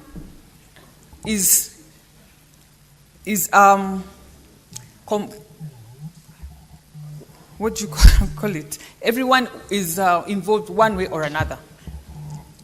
Another thing, this complacency by the police is giving this government a very bad name. We have a tag on this government as a blood-based government. How many people have been charged with the death of the multiple Gen Zs who have died under this administration? It is not the work of the government to charge. It is the work of the police. Are you also involved in sabotaging our government? We want to know. Thank you, Mr. Speaker.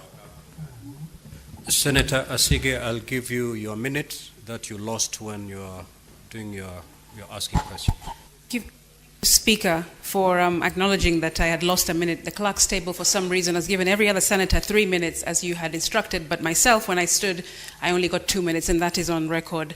And I'm thankful for the extra minute. Speaker, what I was trying to say as I was concluding is that the IG spoke about a primary report having been the reason why he said the cause of death was suicide by Albert Ojwang.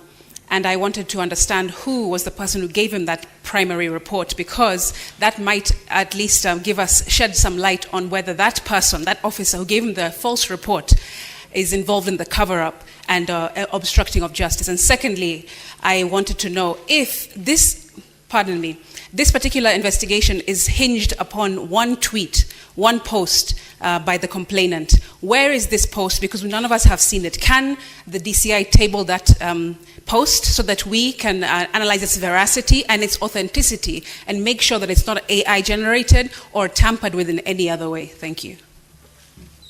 Now, honorable senators, I will now allow the witnesses led by the CS to respond to the many questions that you've raised.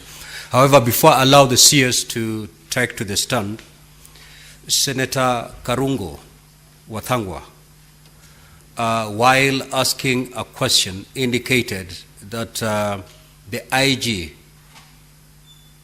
had said that the young man was interrogated at Vigilant House.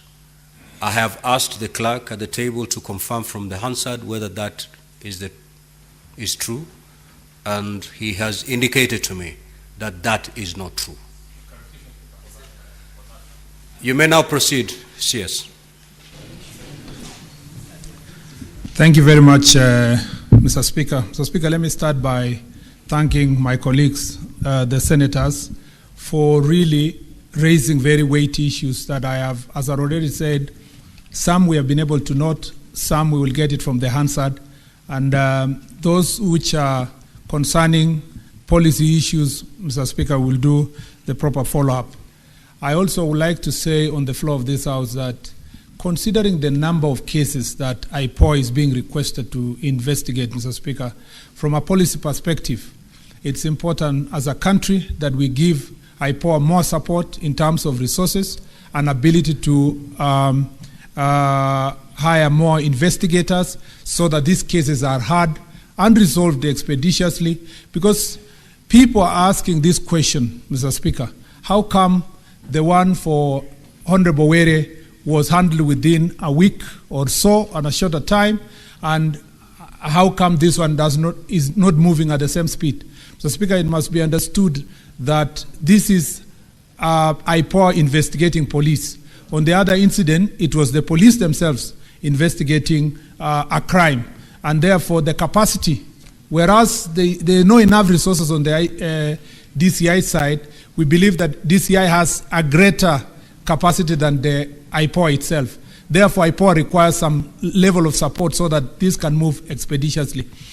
The question Kenyans are asking is that, are we treating this case different from those that are affecting persons who are prominent, like a member of parliament and so? And I was saying, Mr. Speaker, it must be seen from the context that for the questions of investigation in Barakoi, for example, Angata Barakoi, Mr. Speaker, for example, and the case of this one for Albert, all of them are by IPOA, which has a smaller establishment than the DCI, and therefore the process gets slower.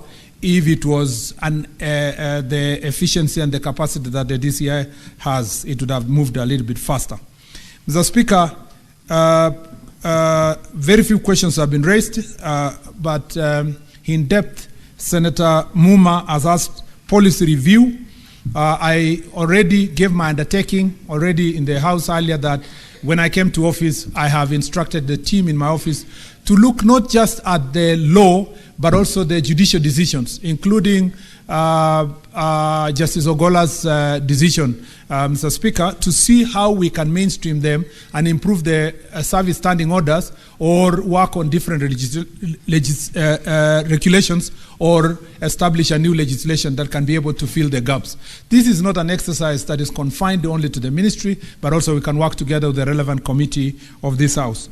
Mr. Speaker, on the Commission of Inquiry and Inquest, I think those are very genuine legal, constitutional parameters that can be used, or instruments actually, that can be used to get to the truth. Where there is doubt that the truth can be found, these mechanisms can be utilized. However, Mr. Speaker, in the situation that we are, I think it's too early, considering that it was only 2 days ago, to pass judgment that IPOA is unable to do these investigations. But should the investigations not bear any fruit, Mr. Speaker, those are instruments that can be considered by this House as ways of investigation. Mr. Speaker, on the curriculum, we have the curriculum. We have the curriculum, and as Senator Muma, having myself trained before on rights-based approach to development, I know what you mean by saying, talking about human rights approach to service delivery.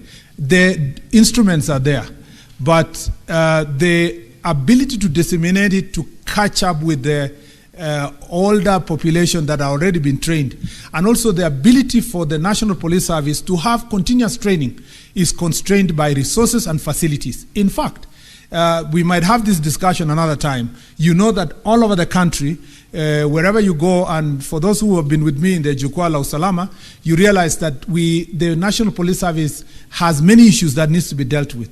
A police station, even for a police station to have a CCTV, is just by luck, because some of them don't have OB, some of them don't have furniture, they don't even have a computer. We have shortage of vehicles. We have all many other challenges that this administration realized. That is why there was a police reform committee that was put in place to see how best are we going to enhance. And that's why we're doing procurement now for vehicles. We're trying to do digitalization and digitization, so that if you had the DCI properly, it told you that part of the occurrence book is reported digitally, and that's evidence that cannot easily be erased, not like a book or a paper within the police station. So there's a lot of work that we want to do on digitization and digitalization of the police service. But the challenge we still have is to work on the resource constraint that we have. So police officers are asking for basics: a police station with a cell, a police station with a vehicle. At the moment, OCS is sharing a vehicle with OCPD and so forth. And all this we are working on as a ministry, and this is an area that I put a greater emphasis to see that the police officers are resourced to do their work. Again, on the issue of Senator Beatrice Ogola, I am very clear, Senator Beatrice, I am very clear in my mind. I saw the father of the late Albert Ojwang, and like any other parent, I felt the pain of that parent. And they only give possible gift we can give them in the time that they have lost their loved one. And it's even more painful when it's the only child.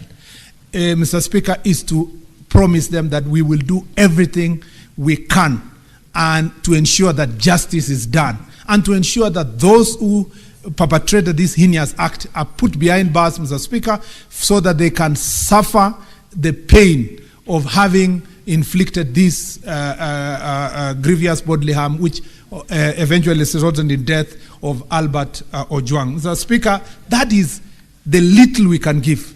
Of course, Mr. Speaker, as I said earlier, we are obligated as leaders and also citizens and also within this leadership of this ministry to support their family, like Senator Veronica Minard asked earlier, so that we, in a small way, we can be able to facilitate and help them to find ways of comforting themselves. But I tell you, Mr. Speaker, there is nothing actually that can compensate the loss of a child.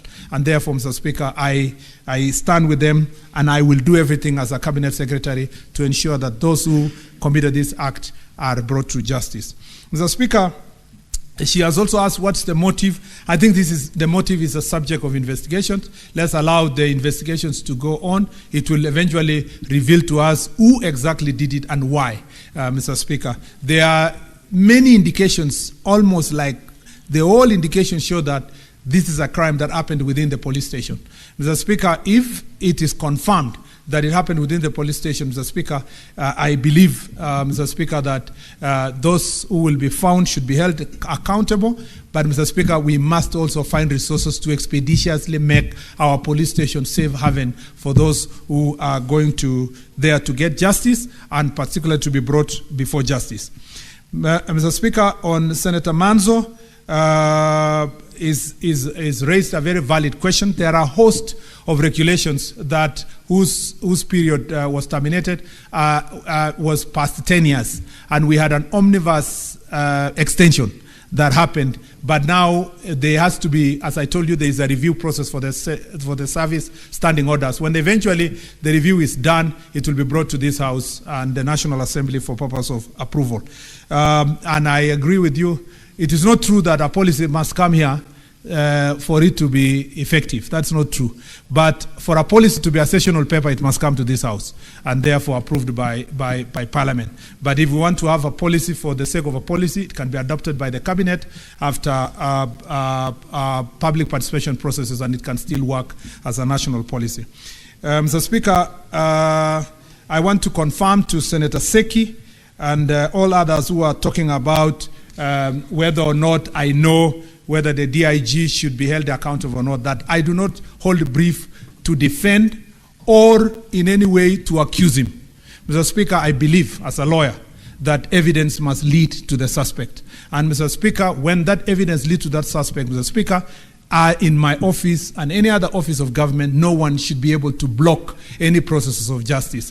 What I hope we cannot do as a nation is that we cannot sanctify a process, a very heinous act that was done by criminals, somehow maybe through even a mob justice, if I put it that way. We cannot sanitize it, Mr. Speaker, by also carrying out mob justice against the other people. We must always, if we are calling for equity, Mr. Speaker, we must come with clean hands. If we are calling for justice, we must be ready to follow the legal processes, Mr. Speaker, so that we can lead us to the response. Mr. Speaker, Honorable Chute asked the question of, generally just captured the issue of OCS Marwa. OCS Marwa is a person known to me personally. I was with him in Marsabit just not long ago. And Mr. Speaker, most of these police officers are suffering, Mr. Speaker, a lot of them are sacrificing for their country. I went to see some of the police officers who have suffered because of the operations in Boni Forest, protecting our country in the border. Those who are doing a lot of operations in the Kerio Valley region and issues of banditry and the eastern and upper eastern areas. Mr. Speaker, there are many, many police officers who are sacrificing their time and energy to protect this country. Mr. Speaker, this cannot be a representation of the police officers. There are very few elements in the police office who are errant, who are violating the law, Mr. Speaker, but that does not mean we do generalization that the entire 120,000 police officers are all culpable. Mr. Speaker, even in this reform process and the work we have been doing, we've been trying to edify and praise those who are doing a good job, even, Mr. Speaker, as we hand over to a justice system process to those like the ones who have committed this heinous act to be held into account. Senator Tango has asked me, who is killing Kenyans? Mr. Speaker, that is a very good question, but better answered, Mr. Speaker, from an investigation process. Again, when I come back with a statement that was capturing the protests, the deaths that happened in the protests last year, when all of us, including Senator Tangwa and the group were on one side. Mr. Speaker, I will be coming with that statement back to the floor of this House. And Mr. Speaker, when I do so, we will interrogate all the people who suffered as a result of that protest, Mr. Speaker, and again, we'll be able to know how far the investigation have gone. So let me not use this opportunity to enlist it, because already that statement is to our office, Mr. Speaker. The day I will be called again, and we were supposed to interrogate today, but the day I will be called again, we can be able to look at these issues. But Mr. Speaker, every case is investigated independently, and Mr. Speaker, every person who is held culpable is brought before justice. Mr. Speaker, Senator Kisang has said a true thing that, Mr. Speaker, perhaps Mr. Speaker, we should be also expending our energy to make sure that, Mr. Speaker, we deal with banditry. We are doing everything possible. Mr. Speaker, let me say this. The problem of banditry, particularly where Senator Kisang comes from, which is also my home county, Mr. Speaker, and the entire Kerio Valley, has been a problem since 1975. Mr. Speaker, it had been so intensified in the last 2 years that it was a big problem 2 years ago. Mr. Speaker, the statistics I have, and I really challenge anyone to call me to come with the numbers here, is that between January 2024 and June 2024, Mr. Speaker, in comparison to January 2025 and June 2025, we've reduced the incidences of cattle rustling by more than half, Mr. Speaker. That is a tremendous progress. And it is because of police officers who are sacrificing their time and energy to deal with issues of banditry in the Kerio Valley. You heard Senator Ezena speaking here that some time ago, Samburu was terrible. And Mr. Speaker, we are working hard to make sure that we deal with this issue, even as we fight the bigger issue of proliferation of small arms, the access of ammunition from the neighboring countries, porous borders, and all the challenges that we go through. Our police officers are doing everything. And being a person who sat in this chamber again, and I've been challenged and raised serious issues about banditry, Mr. Speaker, I have the responsibility to do everything to make sure that that region, Mr. Speaker, we get rid of bandits, and we are doing so. And therefore, Senator Kisang has referred to the case of Father Alois. Mr. Speaker, there is an ongoing, first let me say this, in Kerio Valley region, the entire belt of the Kerio Valley is now pacified, except a corner in Marakwet where Kisang is talking about between Marakwet, West Pokot and Baringo in Tiati constituency, and a corner also in Loruk in Baringo County, and then some incidences in Samburu, and a corner also between Samburu and Meru and Isiolo. Mr. Speaker, even the incident that happened in Marsabit was isolated recently. Mr. Speaker, the fact that today the rest of the region is pacified shows the effort that has been put by this administration and our police officers to take care of that region. And that's why when you see some of the leaders who are looking for sound bites and petty comments, Mr. Speaker, they have absolutely nothing. They are lofty statements, Mr. Speaker. Sometimes, big statements, lofty, but have no statistics, have no reference to anything. They have absolutely no reference to the performance of the officers. And Mr. Speaker, I'm very happy that some of these critiques that criticize the Cabinet Secretary... Honorable, yes. We will have... I have the last answer, Mr. Speaker. I still have Thank two you. more. Thank you, Honorable Chair. Two more, Mr. Speaker. I was just saying on this particular issue, the good news is that those who are targeting the Cabinet Secretary, at least they have no problem with the IG and National Police Service. So for their political good, if they want to run with my name, they can do so. Mr. Speaker, on the issue of Senator Okinyu, Esther Esi, I want to say that as a ministry, we will extend our hand of support to the family. We will reach out to the widow, Mr. Speaker, the parents, and the extended family to see how best we can work together to support them, Mr. Speaker, at this moment of grief, and to see how we can support their family. Mr. Speaker, on the question of Senator Nyamu, Mr. Speaker, again, she was raising the same issue about the protests that happened last year and the people who were affected. And I beg your indulgence, Mr. Speaker, to answer that question together with the statement that was already before this House. Mr. Speaker, Senator Cherege has continuously continued with his song of the minister must resign. Mr. Speaker, I think it's important to say this, because I will be coming to this House over and over again. And every time I came to this House since I was appointed a minister, this same senator is only talking about Murkomen must resign. Mr. Speaker, when I was the Minister of Roads and Transport, Cherege used to argue that I must resign because many people are dying because of road accidents. When I left the ministry, Mr. Speaker, he has gone quiet. Suddenly, there are no road accidents. Mr. Speaker, when I went to the Ministry of Sports, it is the same Senator Cherege who kept saying I must resign. In fact, in one incident, there is a team that went for a volleyball tournament and they lost. And he said the minister must resign. Mr. Speaker, since I left the sports ministry, he has never been able to talk about performance of the volleyball team or the football team. And he never said that I must resign. When I came to this ministry, Mr. Speaker, he never waited for 2 months. He said the minister must resign. Mr. Speaker, all this resignation is compounded around a theme of the minister is incompetent. Mr. Speaker, Senator Cherege was my student. I taught him not one subject, not two subjects, more than 2 subjects. Mr. Speaker, his performance was below average. Mr. Speaker, he has no legitimacy at all, Mr. Speaker, to question my competence or performance. Honorable Mr. Speaker, Honorable CS, and I will table the results if it is required. Honorable CS, Honorable CS, the academic performance of any senator is not something to be debated here. I will go further, Mr. Speaker. I will not even talk about this. Honorable CS, kindly conclude and allow the other witnesses. Mr. Speaker, since you gave him good time, we only have 20 minutes to be shared. I need 2 minutes of right of reply, Mr. Speaker, and I will be done. Conclude. Yes, Mr. Speaker, when I was a senator here, the biggest debate I ever had in this chamber was police brutality against the senators who were being arrested so that they don't vote in this House. Mr. Speaker, when I stood in this chamber and told the Speaker he must not sacrifice Kenya, it was because Senator Malala had been arrested, Senator Keleleko had been arrested, Senator Lagata has been arrested, Mr. Speaker, to reduce the numbers of people who are voting to defend people from marginalized areas, including Kilifi County.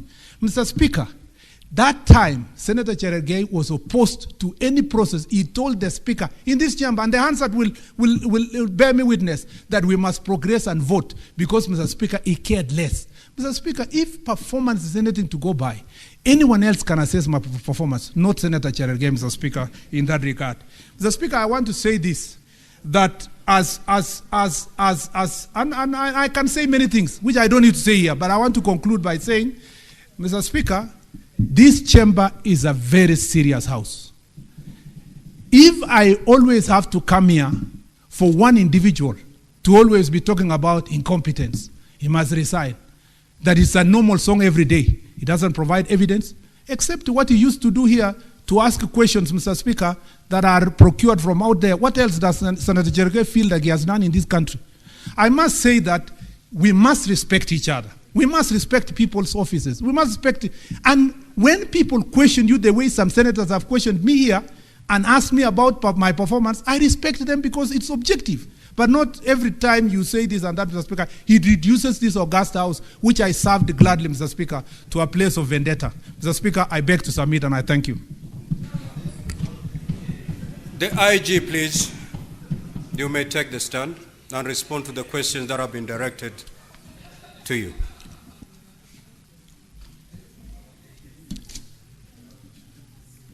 Thank you very much, Honorable Speaker. Let me once again start by saying that myself and the National Police Service deeply regret the unfortunate events that resulted in the death of Mr. Albert Ojwang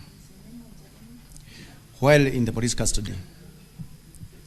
The service extends its sincere condolences to the family and loved ones of the deceased during this very difficult time. In line with our commitments to accountability and transparency, again, I would urge IPOA to move with speed so that they can be able to tell us who are these who committed this heinous crime at the Central Police Station, so that at the end of the day, they can be able to face the raw square and answer to their crimes. Having said that, Honorable Speaker,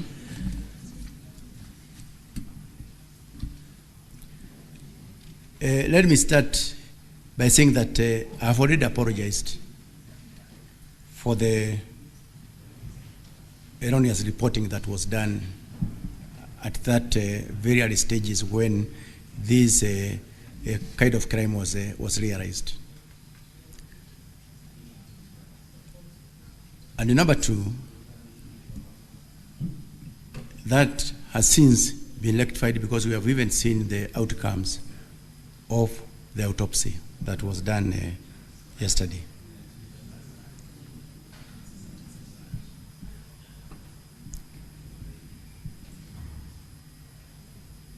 In terms of compensation, my CS has actually discussed on what the way forward in terms of getting in touch with the family and assisting where we can be able, and we support that cause completely. The status of the deceased when he was brought in station was normal.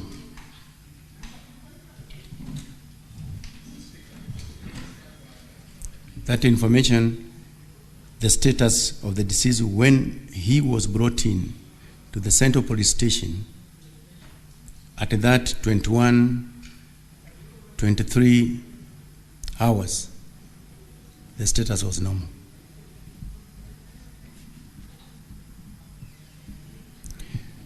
The number of hours that was spent while driving from Homa Bay,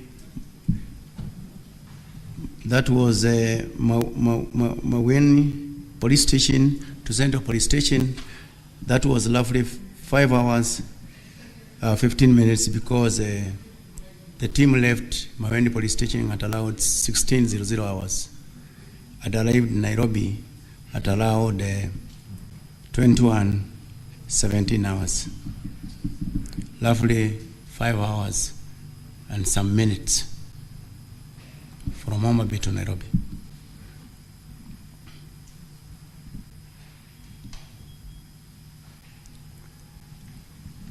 There is that question of why not invite the suspect to come to record statements at the nearest police station. The DCI is going to deal with that one, Honorable Speaker.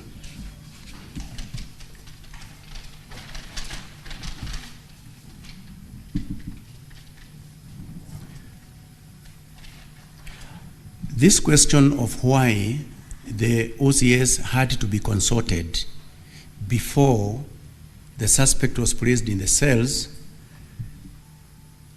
again, the DCI is going to answer for it very, very, very clearly, Honorable Speaker.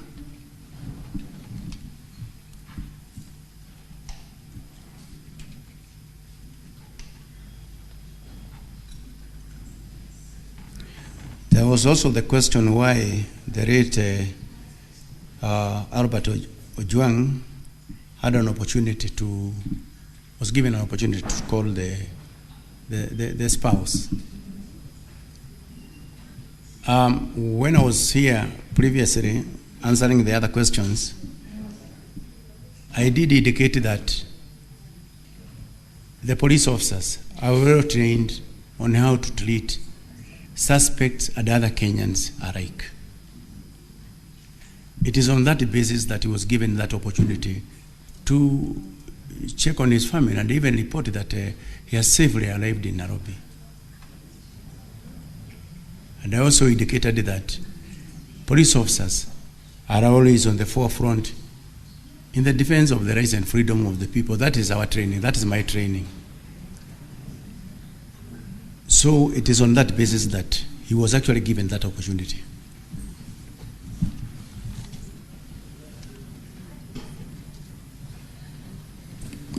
Two minutes to go.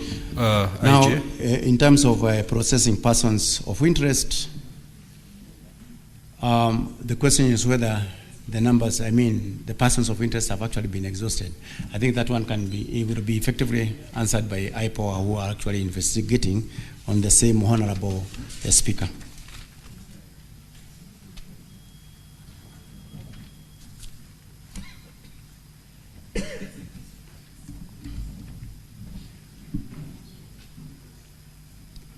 There was also the question as to whether DIG Rangat could be paraded before the House to hear his side of story.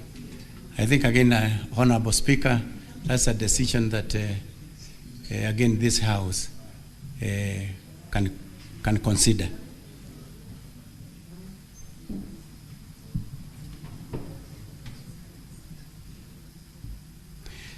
Whether there are different sets of laws for different sets of people or groups.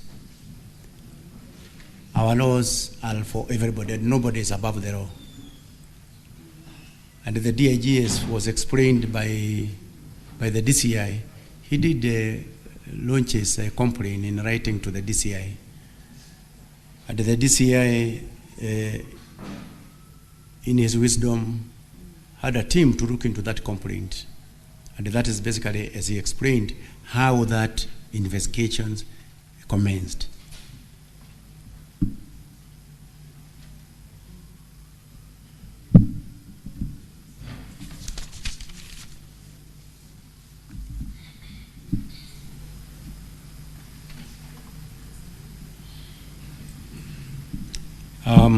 There was also the question of who is the DCI officer who booked Albert in the cells.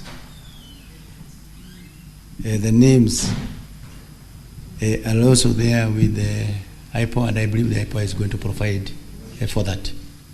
So IG, you are referring quite a number of things to DCI and IPO. Yes. Kindly allow DCI to take the stand.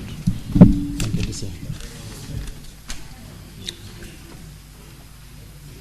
And DCI, I'll give you 8 minutes. Thank you, Honorable Speaker. Honorable Speaker, one was what is my message to the family? The message simply is that we will play any legal role to have justice for the family and confidence by the public towards the police, and we shall go out of our way to make sure that we accord all the support and cooperation to the investigations currently underway, currently being undertaken by IPOA. Senator Odinga, whether there are different laws, I would like to confirm, Honorable Speaker, that we don't have different set of laws. The laws apply equally as enacted by our Parliament. And the law says any person. So we are not selective as officers of the National Police Service in the application of the laws. Suffice to say, however, that the perception of defamation is relative and may be construed differently by different people. Why the officers gave a chance to the suspect, the IG has very well explained that. It is part of the reform process, and it is normal for us to grant the suspect telephone facility, so that, and that was actually a request made by the suspect, so that he could contact his wife and family members. And it's also a clear testimony of our adherence to the Constitution, the fundamental freedoms, and the Bill of Rights. Senator Manzo alluded to the possibility of the deceased having been injured by the DCI officers who effected the arrest. Honorable Speaker, honorable members, I may not wish to dwell on this matter. In my earlier presentation, I was able to give a chronology and the graphic details of the movement of the suspect all the way from Homa Bay up to Central Police Station. And I'm sure these are issues the Independent Police Oversight Authority will investigate to its logical conclusion. Like I said, if any DCI officer is found to be involved in the killing, then, Honorable Speaker, let the law take its course. We are not covering up for anybody. In terms of the DCI officer who booked Albert Ojwang, the booking was not done by a DCI officer, Honorable Speaker. Like I had said in my previous submission, the booking was done digitally by a report office personnel. And I'm sure the particular officer, the identity of that particular officer will be established in the investigations. Why not summon? Honorable Speaker, when it comes to investigations, particularly on matters of computer and cyber crimes, it isn't a walk in the park. You are starting your investigations from the unknown to the unknown. You are dealing with persons operating from dark webs, persons running pseudo accounts, persons whose accounts are domiciled in other jurisdictions. At the commencement of our investigations, Honorable Speaker, we did not know the true identity of Albert Ojwang. We were only dealing with an ex-handle, a person whose identity was not known to us, and it was therefore not possible for us to summon him. It took a lot of efforts, a lot of expertise for us to unveil the identity of the owner of that ex-handle. And that's why it was not possible for us to summon the late Albert Ojwang up to the point where the officers went and arrested him. Sometimes again, and this applies to, it's a general investigative technique, Honorable Speaker, some summons might be prejudicial or even interfere with our investigative processes. Like you are investigating a cybercrime and you want to recover a computer from a suspect. You cannot just summon that suspect to come and report to the police station. What is the risk? You have the risk of that suspect deleting the information that you require to use as evidence in court. So that's why sometimes we may not opt to summon suspects, but to go for them. Somebody has material exhibits, documents that you believe are crucial to your investigations. You cannot just summon him. Summon him will give him ample time to destroy and interfere with those exhibits, Honorable Speaker. In terms of who issued the orders to have Albert Ojwang ferried from Homa Bay to Nairobi. Honorable Speaker, we don't micromanage our investigation processes. We give the officers their leeway to make decisions. We have professional officers who are well guided by the service standing orders, officers who are well guided by our guide to the criminal investigations. For example, Honorable Speaker, if a cow is stolen in Lodwar and the suspect is arrested in Homa Bay, the court that has competent jurisdiction is that court which is domiciled in Lodwar. So it will be futile for an investigating officer to come and ask his commander whether he will take the suspect to Lodwar or he will be prosecuted in Homa Bay for that matter. So those are very simple operational and tactical matters that we leave the officers for the officers to make their determinations as guided by the service standing orders. How many hours from Homa Bay, the Inspector General has explained that.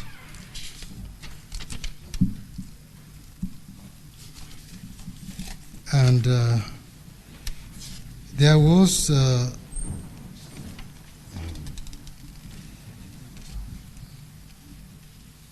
this year you have 1 minute to conclude. 1 minute to conclude, Honorable Speaker. I would like to reiterate the fact that DIG Langat has no command over IPOA. His command is limited to Kenya Police Service. I am urging this August House that the general mood in the country should not be used to victimize DIG Lagat. Let us wait for the investigations to establish the circumstances under which Albert Ojwang met his death. Thank you, and I submit, Honorable Speaker. IPOA. IPOA, you may take the stand. Thank you, Honorable Speaker. I want to, first of all, answer a concern that has been raised on my chair. And I spoke to him during the break. We got the notice of this particular sitting yesterday when he was already out of the country. But as we speak, he's finding his way into Kenya. He's coming back because we have a similar sitting tomorrow with the Parliamentary Committee. And together with me, Speaker, today are 3 commissioners and the CEO of the authority. So we are taking this matter with the seriousness that it deserves. And one of the commissioners present today, Honorable Jacqueline Lukalo, attended the autopsy process on our behalf. So, Honorable Speaker, I had questions that were asked. One of them was the clarity from Senator Siege, Senator Murago, and Senator Mandago. Our preliminary findings show that the young man, Ojwang, was alone in the cell, and the neighboring cell where we have had 2 witnesses, one has recorded a statement, they have said they had loud screams from that particular cell. But unfortunately, Honorable Speaker, the cells are not numbered. So we are also giving a recommendation for the cells to be numbered so that a cell is allocated vis-a-vis a person in the OB. The next concern was by Senator Wambua on the safety.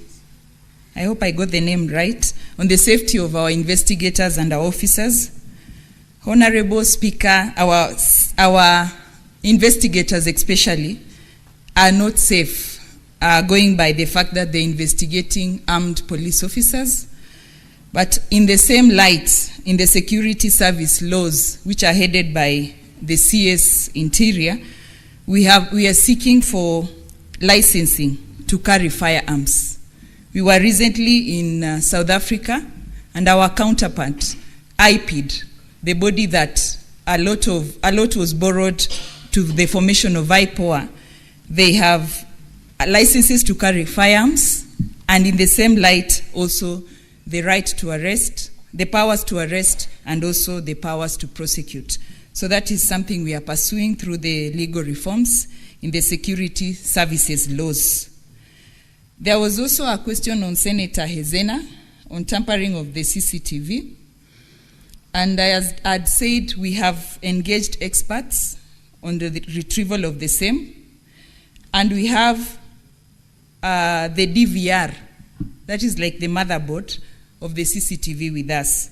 So that is what we will use to reconstruct the evidence if we are able to get, after the information that we'll get from the expert.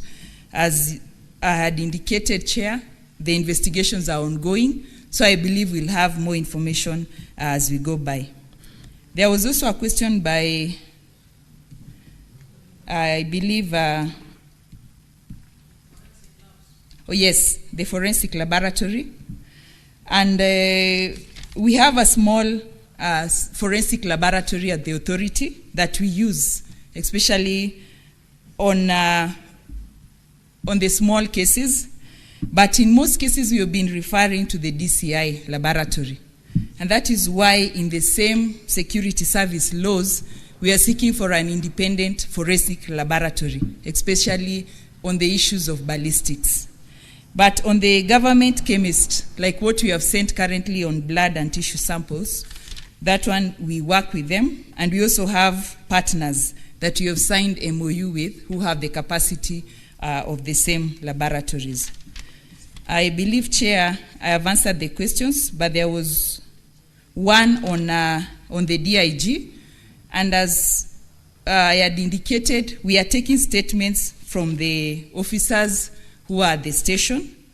In total, there are 17, and I believe if the investigation and the evidence that we are getting would lead to any other officer, including senior officers, to be investigated, we'll have no problem in calling them in or summoning them into IPOA to give us the evidence that is required. With that, with what we are receiving today, as Professor Kamar has asked, what is leading? I've said we interviewed, specifically we asked for information from the OCS because the CCTV is domiciled in his office. So after today, I believe we'll be able to have a report that we'll give to the committee as our progress report. And I believe, as Honorable Sigei said, we'll be able to work in less than the 10 days to submit the file to the ODPP. But we seek for cooperation from the Senate, Honorable Speaker. We have a small budget. We are really understaffed. We have 77 investigators across the country. So we are hoping that we will get that support to be able to fulfill our mandate. Thank you very much, Mr. Speaker. Thank you. We have 3 minutes for further clarifications. I will go back to the move of this business, Senator Eddy, and then Senator Metha. We have 3 minutes to do this. Senator Eddy, you may proceed. Senator Eddy, if you don't have any clarification, you may yield to your colleagues. Because of time, Mr. Speaker, I have 3 very quick clarifications in under 2 minutes. Does the minister, or rather the CS and the IG, appreciate what senators have talked about on the issue of DIG, given that this is somebody who has died in the cells, and the possibility of cannibalization of the process by one senior member of the authority ends the call for him to resign? That's question number 1. Question number 2, on the on the IG, who are your key suspects? That's a simple question. Even if they're not guilty, We have seen instances, for instance, I've cited the case for Honorable Ongondo Were. I know he did not die in a police cell, but Mr. Speaker, any form of suspects are arrested and asked to make statements. We are living here not knowing who the IG considers his main suspects. And lastly, DCI, given that this was a matter of cyber crime, and you are talking about the competence of the court, and this in this matter, the case should have been handled in Homa Bay in our feeling, are you arguing that the cloud is only Nairobi? And the cloud, where is the cloud in your view? Let me ask that question from an ICT perspective. Where do you think the cloud is? Is the cloud in Nairobi? Or where is the cloud? I thank you, Mr. Speaker. Senator Matthew. Thank you very much, Mr. Speaker. I want to disagree with the DCI when he says that all animals are equal. What the Inspector General of Police told us is that the investigators led by Hussein went to record the statements of the Deputy Inspector General from his office in Vigilance House. Number two, I also want to disagree with him when he says that they have so many teams, so they were able to get to Homa Bay very early. Those teams only left Nairobi once they confirmed that the complaint against Ojwang was a valid one. And therefore, I actually feel, and it's my very, very considered opinion, that this matter and the investigations to this matter cannot be free and fair if the DIG, Eliud Lagat, continues sitting in that office as the Deputy Inspector General.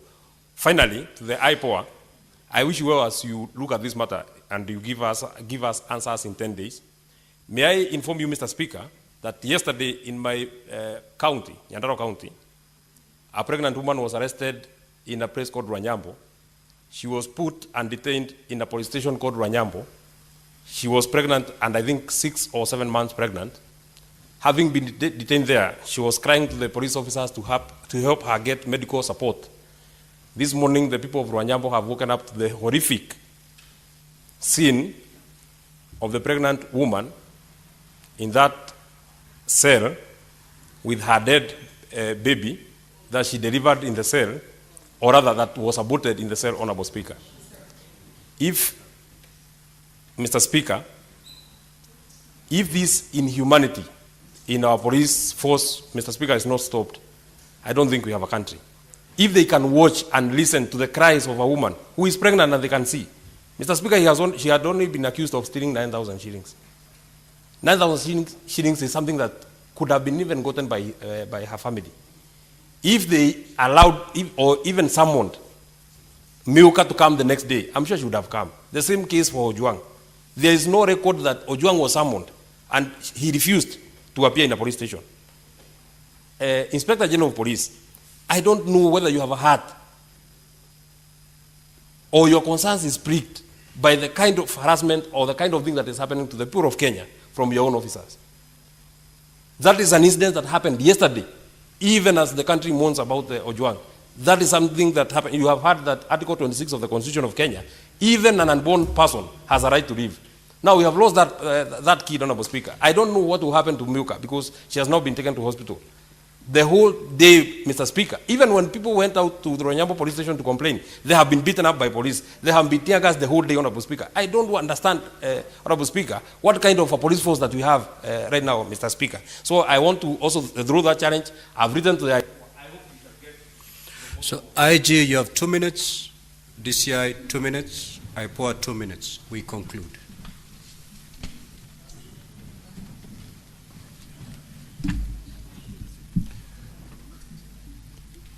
Thank you very much, Honorable Speaker. The question of who are my key suspects. That question refers back to what I did. I did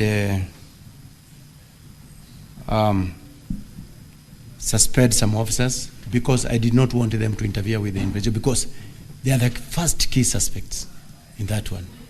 But those who committed the offenses, we will get to know from IPOA when they are through with the investigations. Mine was to ensure that we preserve the scene, we ensure that nobody interferes so that we can go to the bottom of that matter. And that is the reason why I'm happy that today they have also recorded their statements with the IPOA, and I hope that that process moves quickly. We want to get to know who are these who did and carried out this heinous act.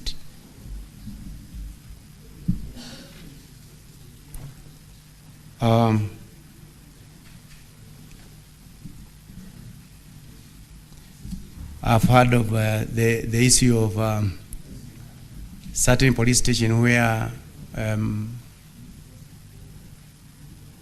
pregnant woman was actually mistreated. In fact, IG, conclude. We barely have a minute to conclude this session. I'm happy that the Honorable Senator has already written to IPOA to investigate the same, but even myself, I'm going to institute the same through the Internal Affairs Unit so that I can be able to go to the bottom of that. And if that is the case, I'm going to crack the whip so that those involved, they get the ultimate punishment. Thank you very much. IG, Honorable Speaker, that is what I would wish to submit. Thank you. You may have your seat. Now, DCI and IPOA, you will proceed from where we've left it before the committee tomorrow. We do not have time to hear you. Now, honorable senators, we have come to the end of this session. I'd wish to thank the CS and his team for the responses given. Now, the closure of this session is not the end of pursuing this matter by the Senate. If you're aware, the Senate Standing Committee on National Security is already seized of this matter, and it is scheduled for a sitting tomorrow. I therefore direct the Secretariat to make available the record of this meeting to our Standing Committee on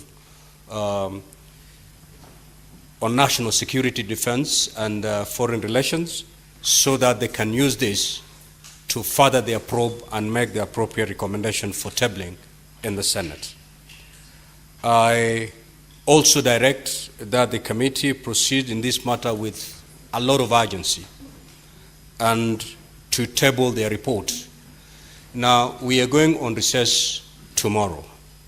However, we are going to call for a special sitting before the end of the recess to discuss other businesses. This will be among the businesses to receive the report from the Committee of National Security. To IPOA, you've indicated to us that you need 10 days. This is a matter that is more complicated than that of the Honorable Ong'ono. It's a matter that happened in the hands of police officers, in the precincts of police station. It should be the easiest thing to conclude in the shortest time possible. If I were you, I will conclude it way before the expiry of the 10 days. The country is watching. Thank you so much, honorable senators. We now resume the normal.